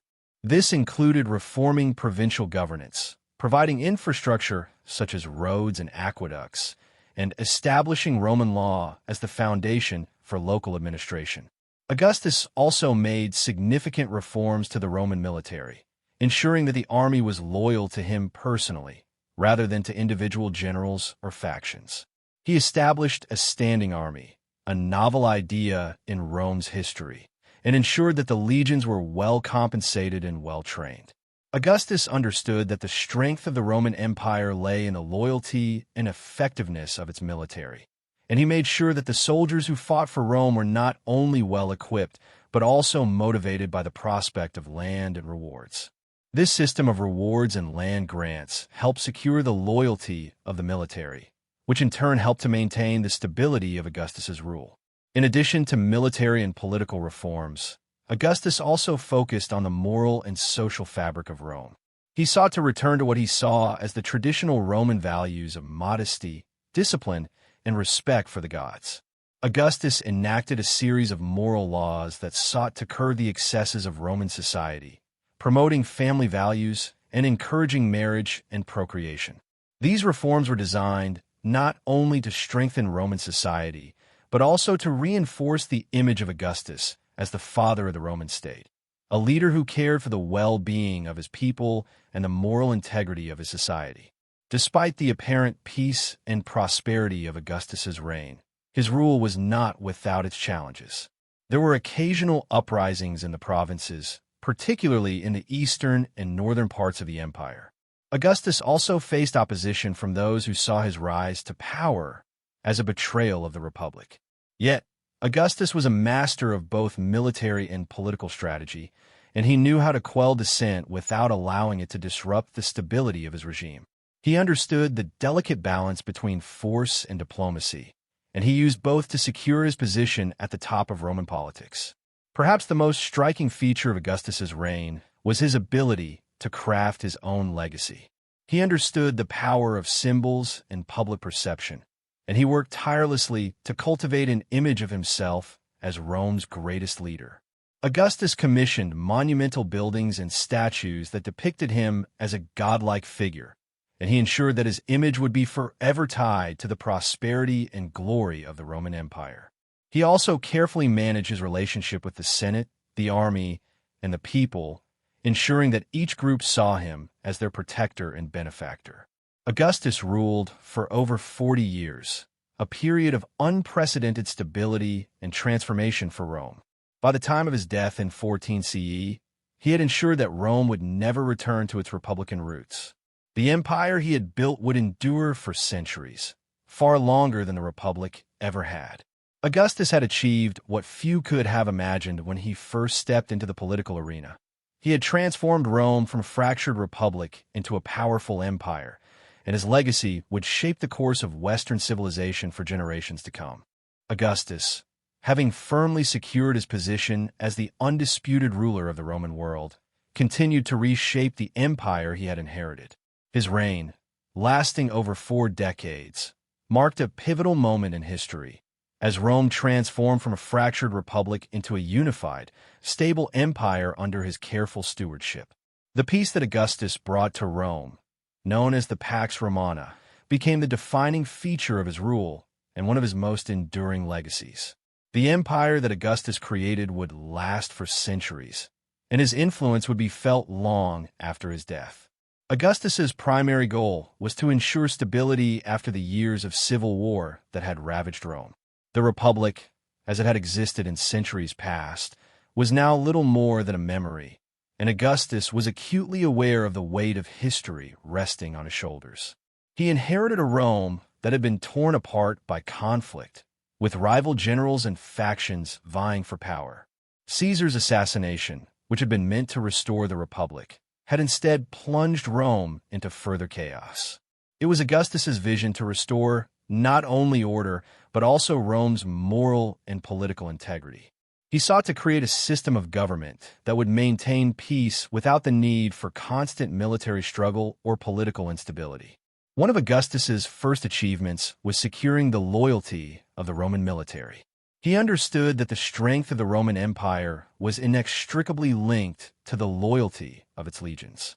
Augustus established a professional standing army, paying soldiers a regular wage and offering them rewards in the form of land upon retirement.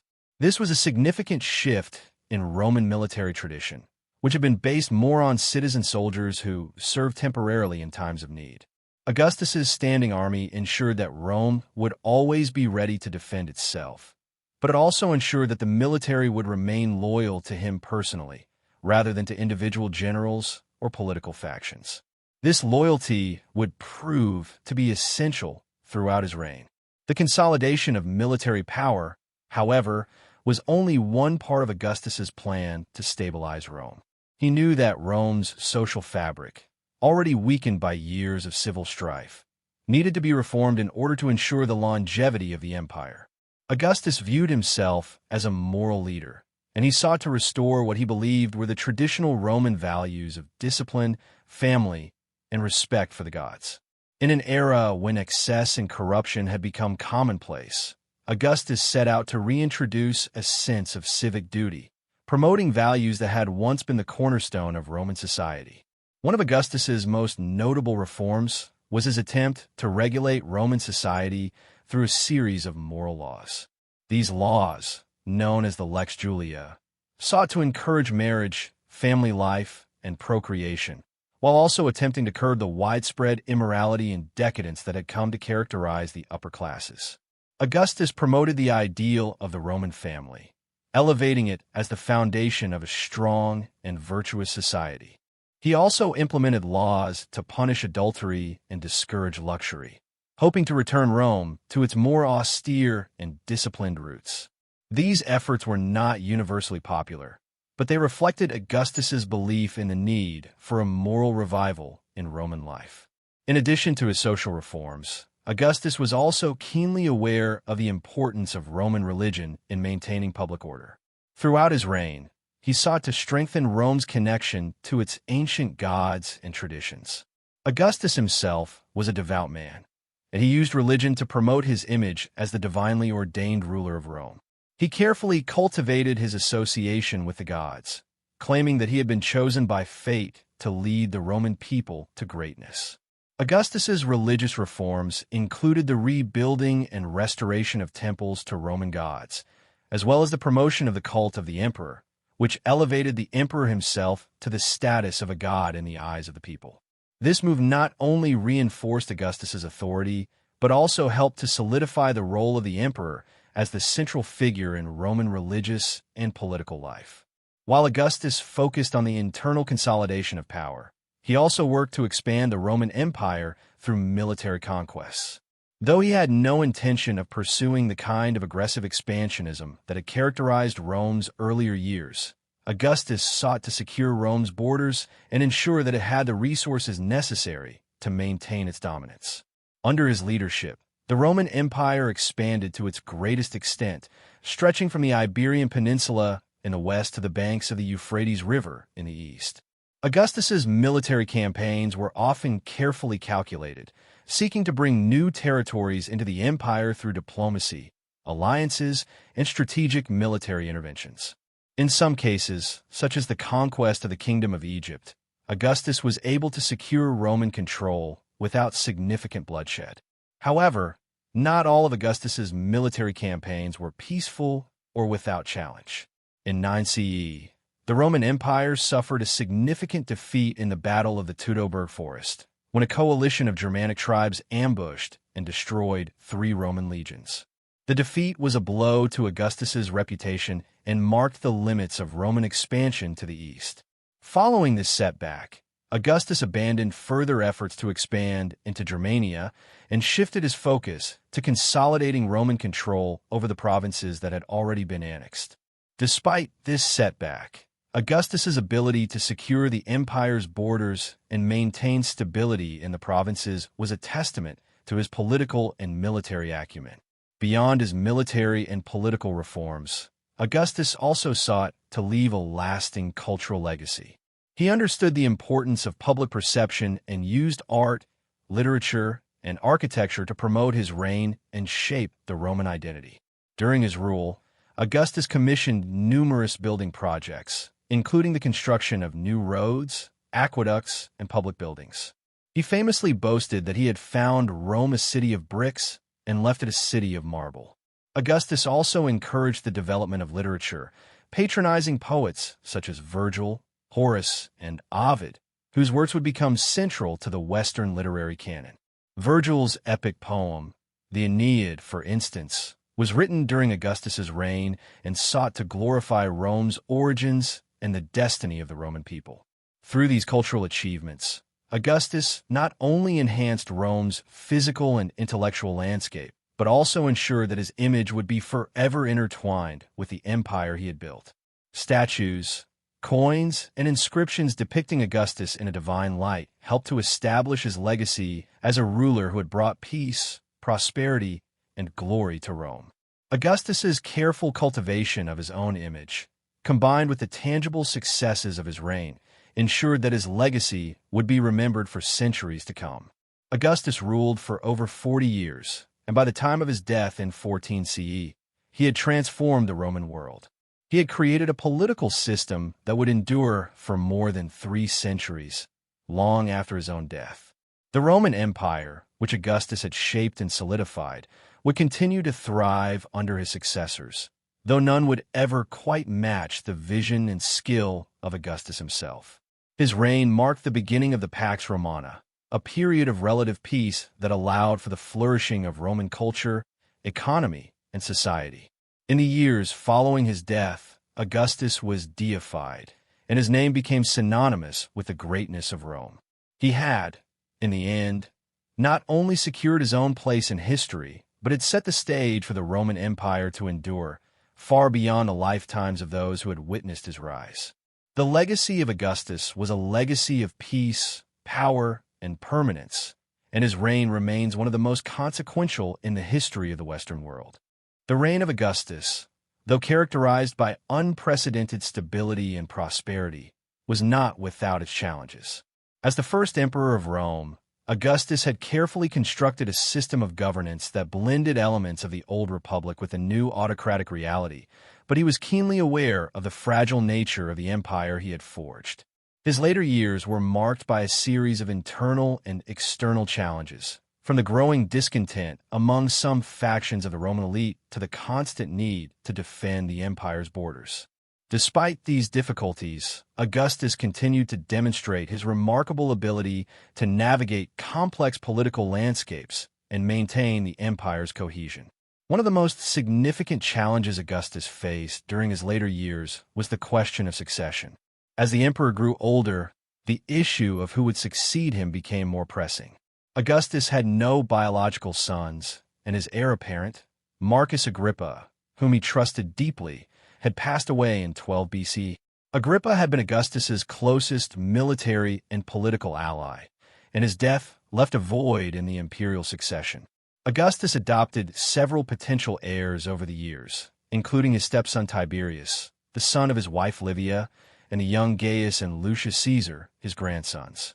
However, the untimely deaths of both Gaius and Lucius in the early 20 CE further complicated the succession issue. Augustus, ever pragmatic, sought to ensure that his empire would not descend into civil war after his death. He understood the importance of a smooth transfer of power, as the stability of the empire depended on it. Tiberius, though a capable and experienced general, was not universally loved, and his relationship with Augustus was often strained. Augustus had doubts about Tiberius's temperament and the loyalty of the Senate, but there was little choice. In 4 CE, Augustus adopted Tiberius as his son and heir, securing his position as the future emperor of Rome. Despite this formal adoption, Augustus was never entirely comfortable with the idea of Tiberius succeeding him. It was a testament to Augustus's foresight and adaptability that he managed to navigate this succession issue in a way that ensured a smooth transition of power, albeit one that would not be without its complications. The internal challenges that Augustus faced were not limited to succession alone. The Roman elite, while largely supportive of Augustus's rule, were not without their grievances. Many senators and nobles still clung to the ideals of the old republic, resenting the concentration of power in the hands of a single man, even if that man had restored order and stability to the empire. Augustus, aware of this undercurrent of discontent, made concerted efforts to maintain the illusion of republican values. He presented himself as the first citizen of Rome, a servant of the people, and tried to avoid overtly autocratic behavior that might alienate the Senate and the Roman nobility. Yet, Augustus also knew that the survival of his regime depended on his ability to control the levers of power. In his later years, he grew increasingly cautious, wary of the growing influence of men like Sejanus, the prefect of the Praetorian Guard, who had amassed considerable power. Sejanus's rise in the early 1st century CE highlighted the tension between the emperor's need to maintain control over the military and the potential dangers of allowing any one individual to gain too much influence. Sejanus's eventual downfall and his execution in 31 CE was a stark reminder of the delicate balance Augustus had to strike between consolidating power and preventing the emergence of dangerous rivals. On the military front, Augustus's reign was defined by a policy of cautious expansion and consolidation. While he had successfully expanded the empire's borders during the early years of his rule, he also recognized the limits of Roman power. The defeat of Varus in the Teutoburg forest in 9 CE, which resulted in the loss of 3 Roman legions, was a significant setback for Augustus. It marked the end of Roman expansion into Germania, a region that would remain outside the empire's reach for centuries. The defeat was a blow to Augustus's pride, and he famously went into a state of mourning, reportedly crying out, "Quintilius Varus, give me back my legions."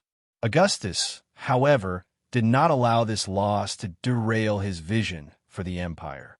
Instead of continuing his expansion into Germania, he focused on strengthening the empire's existing borders and solidifying its control over the provinces. In the east, Augustus faced ongoing challenges in maintaining Roman influence over the client kingdoms, particularly in the areas surrounding the Parthian Empire. Augustus's relations with Parthia were complex. While he managed to avoid direct conflict, the Parthians remained a powerful and often unpredictable neighbor. Augustus was unable to fully secure a Roman victory over the Parthians, but he did negotiate a peace treaty in 20 BC, which allowed Rome to regain control of the standards lost by Crassus at the Battle of Carrhae in 53 BC. This diplomatic victory was one of Augustus's most celebrated achievements, as it marked the restoration of Roman honor and helped secure peace in the eastern provinces. Domestically, Augustus's later years were also marked by efforts to solidify his legacy. He sought to leave behind a stable and prosperous empire for his successors, and to this end, he undertook a series of public works and reforms. Augustus's building projects were extensive, transforming the city of Rome itself. He rebuilt temples, roads, and public spaces, and he famously boasted that he had found Rome a city of bricks and left it a city of marble. Augustus's investment in infrastructure not only improved the physical appearance of Rome, but also served to solidify his image as a ruler who cared for the well-being of the Roman people. Culturally, Augustus continued to be a patron of the arts, supporting writers and philosophers who glorified Rome's past and celebrated the stability he had brought to the empire. The poet Virgil, who had already written the Aeneid, a national epic that linked Rome's origins to divine prophecy, was one of Augustus's most loyal supporters. Virgil's work celebrated Augustus's achievements and cemented his place as a central figure in the mythology of Rome. The Aeneid provided a narrative of Rome's destiny, tying Augustus's reign to the heroic ideals of the past, and Augustus used this cultural capital to further cement his image as the restorer of Rome's greatness. By the time of his death in 14 CE, Augustus had succeeded in transforming the Roman state from a fractured republic into a mighty empire. He had solidified his rule through careful political maneuvering, military success, and cultural patronage. Augustus's later years were characterized by a growing sense of reflection and concern for his legacy. Though he had achieved much, he understood that the challenges of succession, military threats, and internal dissent were ongoing realities that his empire would face long after he was gone. In his final days, Augustus looked back on his reign with a sense of pride, having created a system that would endure for centuries. While there were inevitable imperfections in his rule, Augustus had, in many ways, succeeded in bringing peace to a fractured world and in ensuring the future of Rome. His death marked the end of an era, but his legacy lived on in the empire he built and the successors he left behind. After the death of Augustus in 14 CE, the Roman Empire faced a new chapter in its history. Augustus had carefully crafted a political system that ensured a smooth transition of power, and his chosen successor, Tiberius, assumed the imperial throne. However, the reign of Tiberius marked the beginning of a more complex and at times tumultuous period in Rome's imperial history. Tiberius, the stepson and adopted son of Augustus, was a figure of great military skill and political acumen, but he was also a man marked by suspicion, paranoia, and a growing sense of isolation. The transition from Augustus's reign to Tiberius's rule would not be a simple continuation of Augustus's policies. Rather, it would be a time of change and adjustment, both for the Roman Empire and for its people. Tiberius's ascent to power was not without its challenges. As Augustus's adopted son, he had been groomed for leadership, but he had also faced significant obstacles in securing his position. Tiberius was not the only potential heir to Augustus's throne. Augustus had several adopted sons over the years, and the most notable of these, Gaius and Lucius Caesar, had both died prematurely. Tiberius, who had been Augustus's most trusted general and had served with distinction in the army, was eventually adopted as Augustus's heir in 4C. Yet, despite this formal adoption, Tiberius had always been a somewhat distant figure, known for his reserved nature and his occasional reluctance to embrace the political spotlight. He had spent much of his adult life in military campaigns, far from the political intrigue of Rome, and was not particularly beloved by the Roman people, who were accustomed to the charismatic and popular rule of Augustus. Upon Augustus's death, Tiberius faced the delicate task of consolidating his power in a realm still steeped in the memory of his predecessor's long reign. Augustus had been revered by the Roman people, and his death left a void that many feared would be impossible to fill. Tiberius, for his part, took a cautious approach to his rule, aware of the challenge of stepping into the enormous shoes of the man who had transformed Rome into an empire.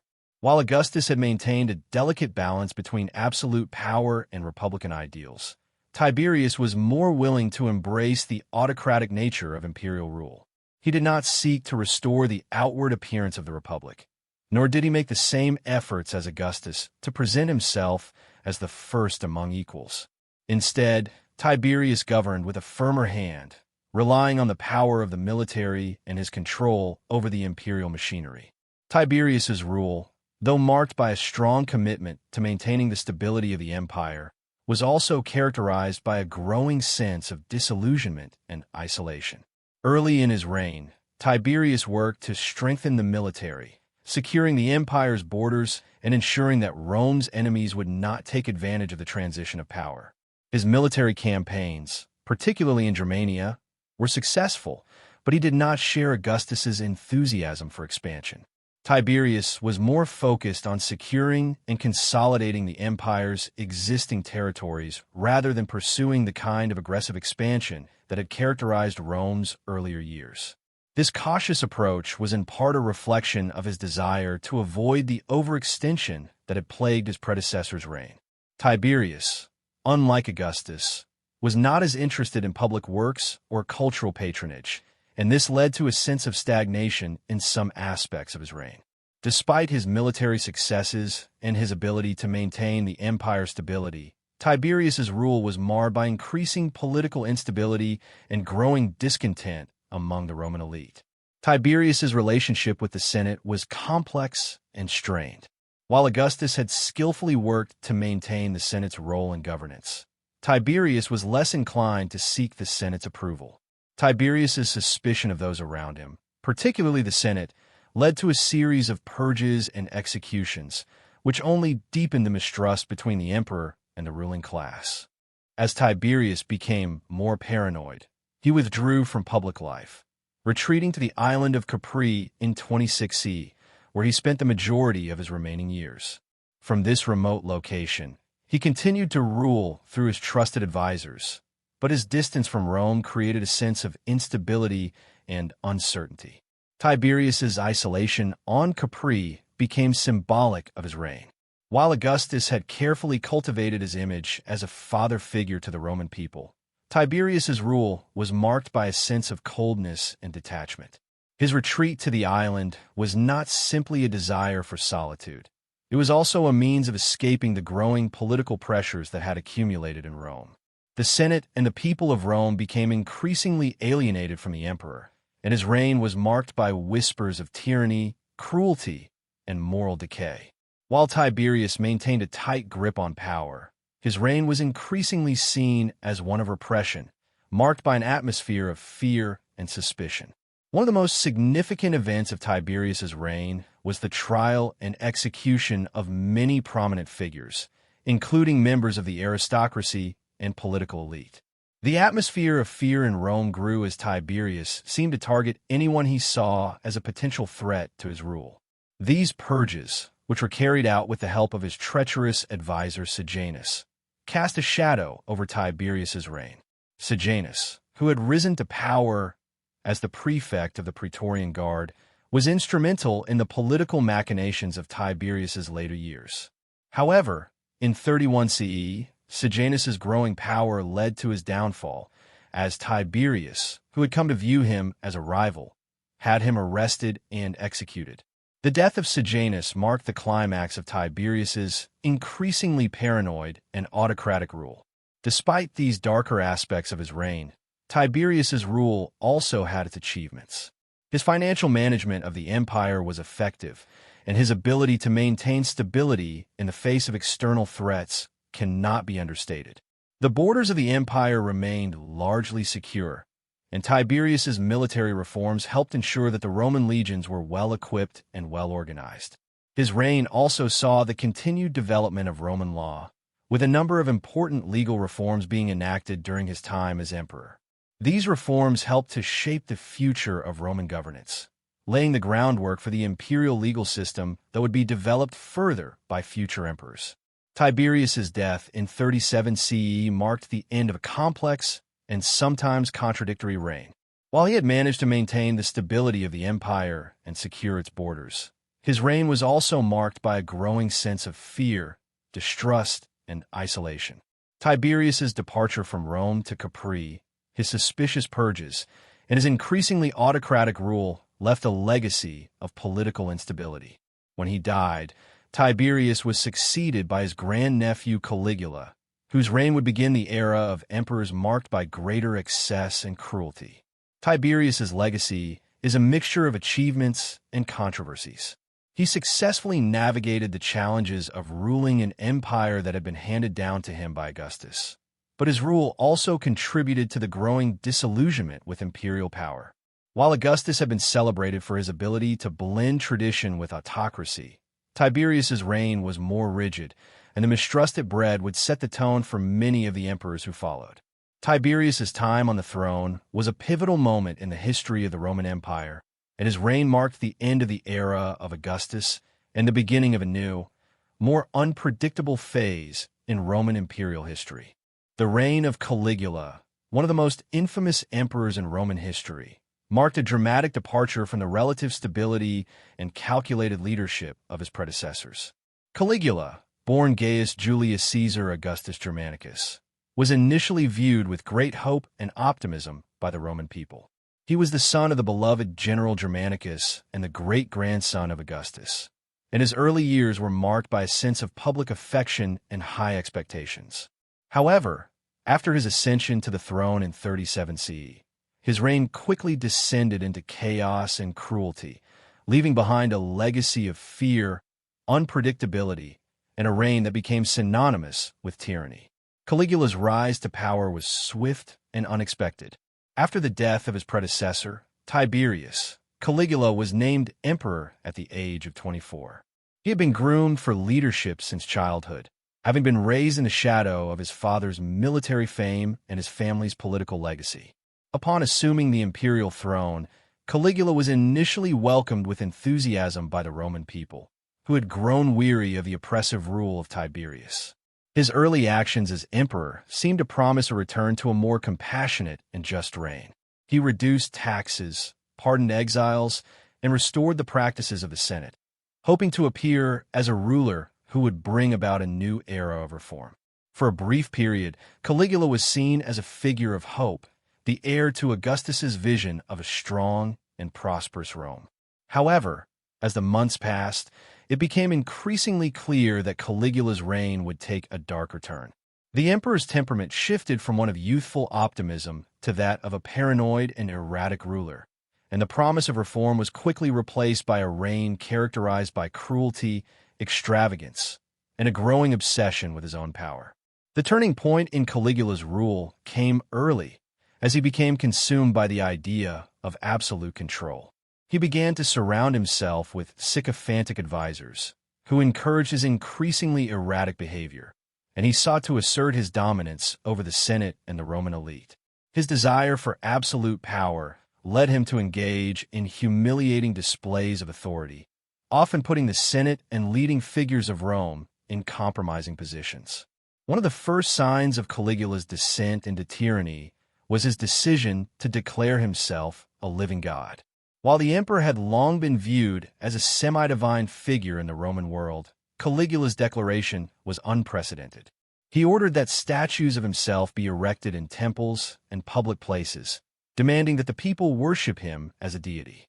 This act of self-deification shocked many, as it signaled a complete disregard for Roman traditions and the established role of the emperor. Caligula's increasing desire to be seen as divine led to the construction of an extravagant temple dedicated to his own worship, further alienating the Senate and creating a rift between him and those who had once supported him. His erratic behavior only intensified in the following years. Caligula, once known for his charm and popularity, became increasingly unpredictable and cruel. He indulged in lavish displays of wealth and opulence, spending enormous sums of money on extravagant projects and personal luxuries. He is said to have thrown elaborate banquets and feasts, sometimes ordering his guests to participate in absurd and degrading acts for his amusement. Caligula's obsession with excess and luxury became a hallmark of his reign, and the public began to view his actions as a form of decadent and dangerous behavior that threatened the very fabric of Roman society.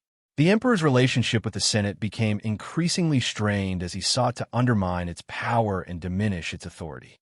Caligula humiliated many senators, forcing them to participate in public spectacles and humiliating rituals. He also sought to punish those who opposed him, often executing individuals on whims or for perceived slights.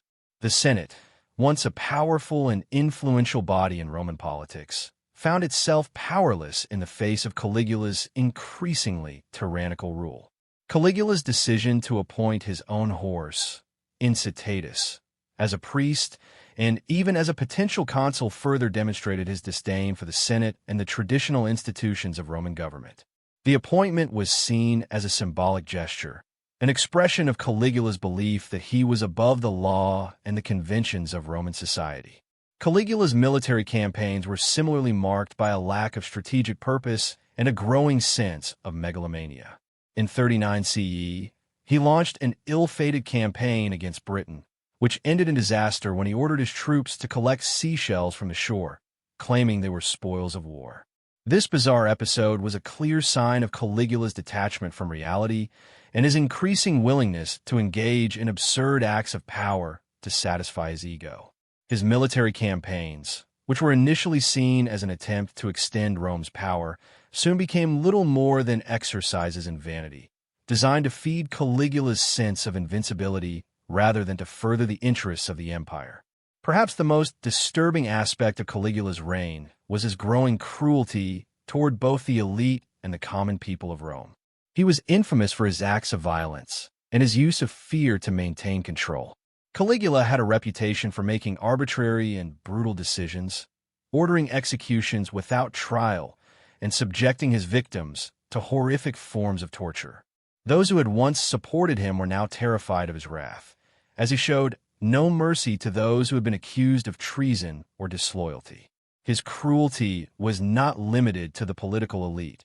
He also extended his violence to the general populace, staging brutal gladiatorial games and public executions for his own entertainment. His reign became a period of great instability and fear, and many Romans began to see Caligula as a madman who had lost touch with reality. Caligula's reign was short-lived, and his tyrannical behavior ultimately led to his downfall. In 41 CE, after just 4 years in power, a conspiracy was formed to assassinate the emperor. Caligula's increasing paranoia and cruelty had alienated both the Senate and his own guards, and it was a group of his closest confidants, including members of the Praetorian Guard, who carried out the plot. Caligula was assassinated in a dramatic coup, and his death marked the end of one of the most chaotic and violent periods in Roman history.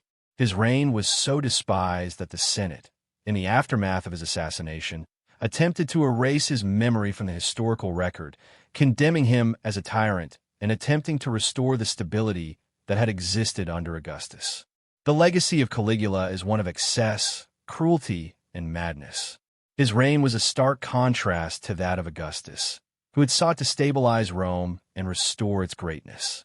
Caligula's reign marked a departure from the ideals of Roman republicanism and the careful management of power that had characterized the rule of the early emperors.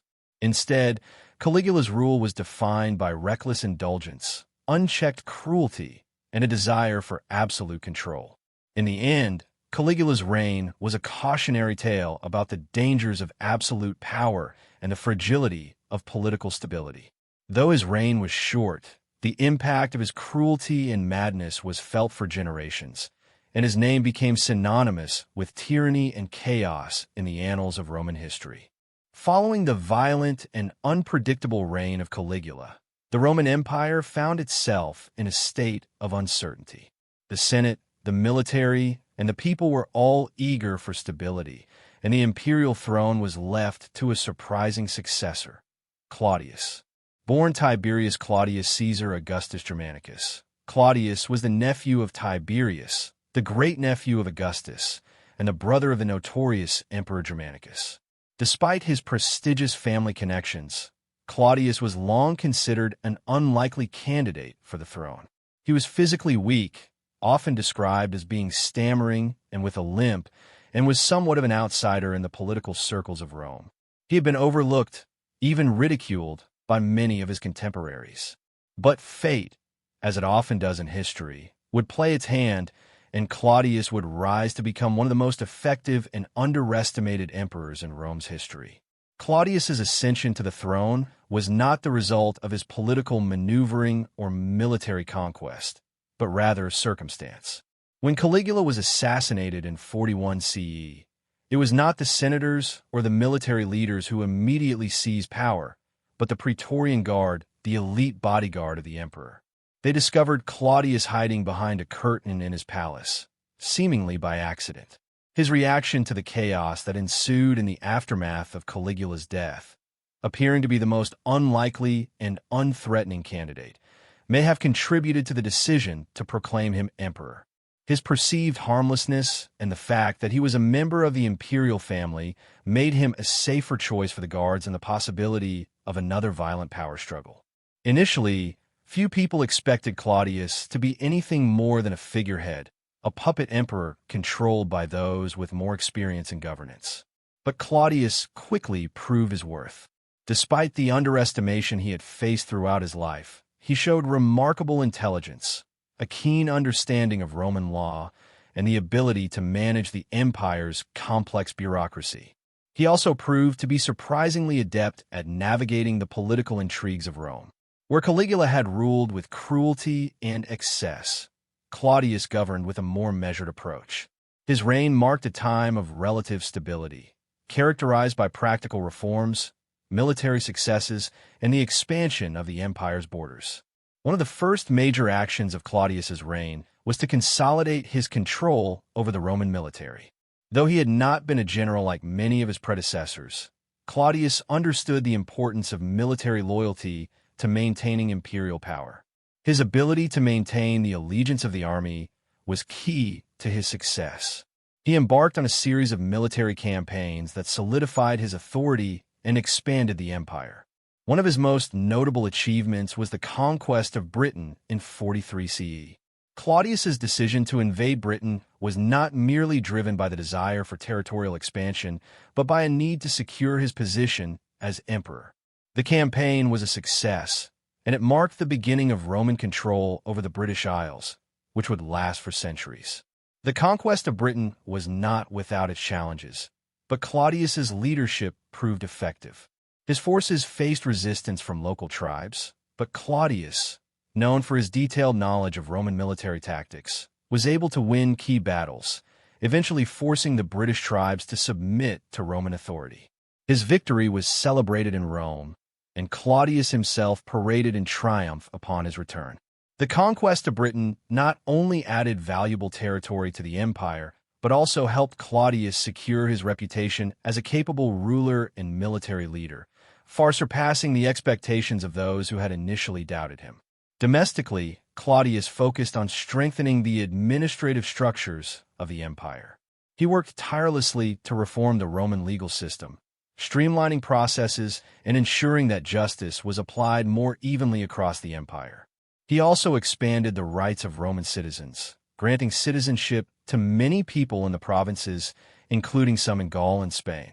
This policy of extending citizenship helped to integrate more people into the Roman system, further solidifying the empire's cohesion. Claudius also made significant strides in improving the infrastructure of Rome itself.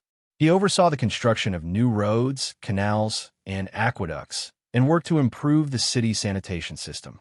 His ambitious building projects contributed to the modernization of Rome, and his investment in infrastructure provided lasting benefits for the empire. Claudius's reign was also marked by a greater degree of tolerance and integration with the provinces. He worked to empower local elites in the provinces, allowing them to have a voice in the governance of their regions. This approach helped to maintain peace and stability in the far-flung territories of the empire, particularly in the eastern provinces, which had often been sources of unrest during previous reigns. Claudius's policies helped to integrate the diverse peoples of the empire into a single cohesive unit, while also allowing for the preservation of local traditions and customs. His efforts in this regard earned him the respect of many provincial leaders, who saw in him a ruler who valued their contribution to the empire's success. However, Claudius's reign was not without its challenges. His personal life, in particular, was marked by tragedy and intrigue. Claudius was married several times, and his marriages were often politically motivated.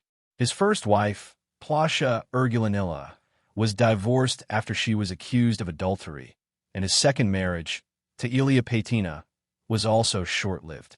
But it was his third marriage, to Messalina, that would become the most notorious. Messalina was a woman of considerable ambition and was rumored to have had numerous affairs during their marriage. Her behavior was scandalous even by Roman standards, and in 48 CE, she was executed after being accused of conspiring against Claudius. The affair and subsequent execution of Messalina shocked Rome, and it cast a shadow over Claudius's later years. Claudius's relationship with his family was equally complicated. His son, Britannicus, was seen by many as his rightful successor, but Claudius's fourth wife, Agrippina the Younger, had other plans. Agrippina, the sister of Caligula and the mother of Nero, sought to place her own son, Nero, on the throne.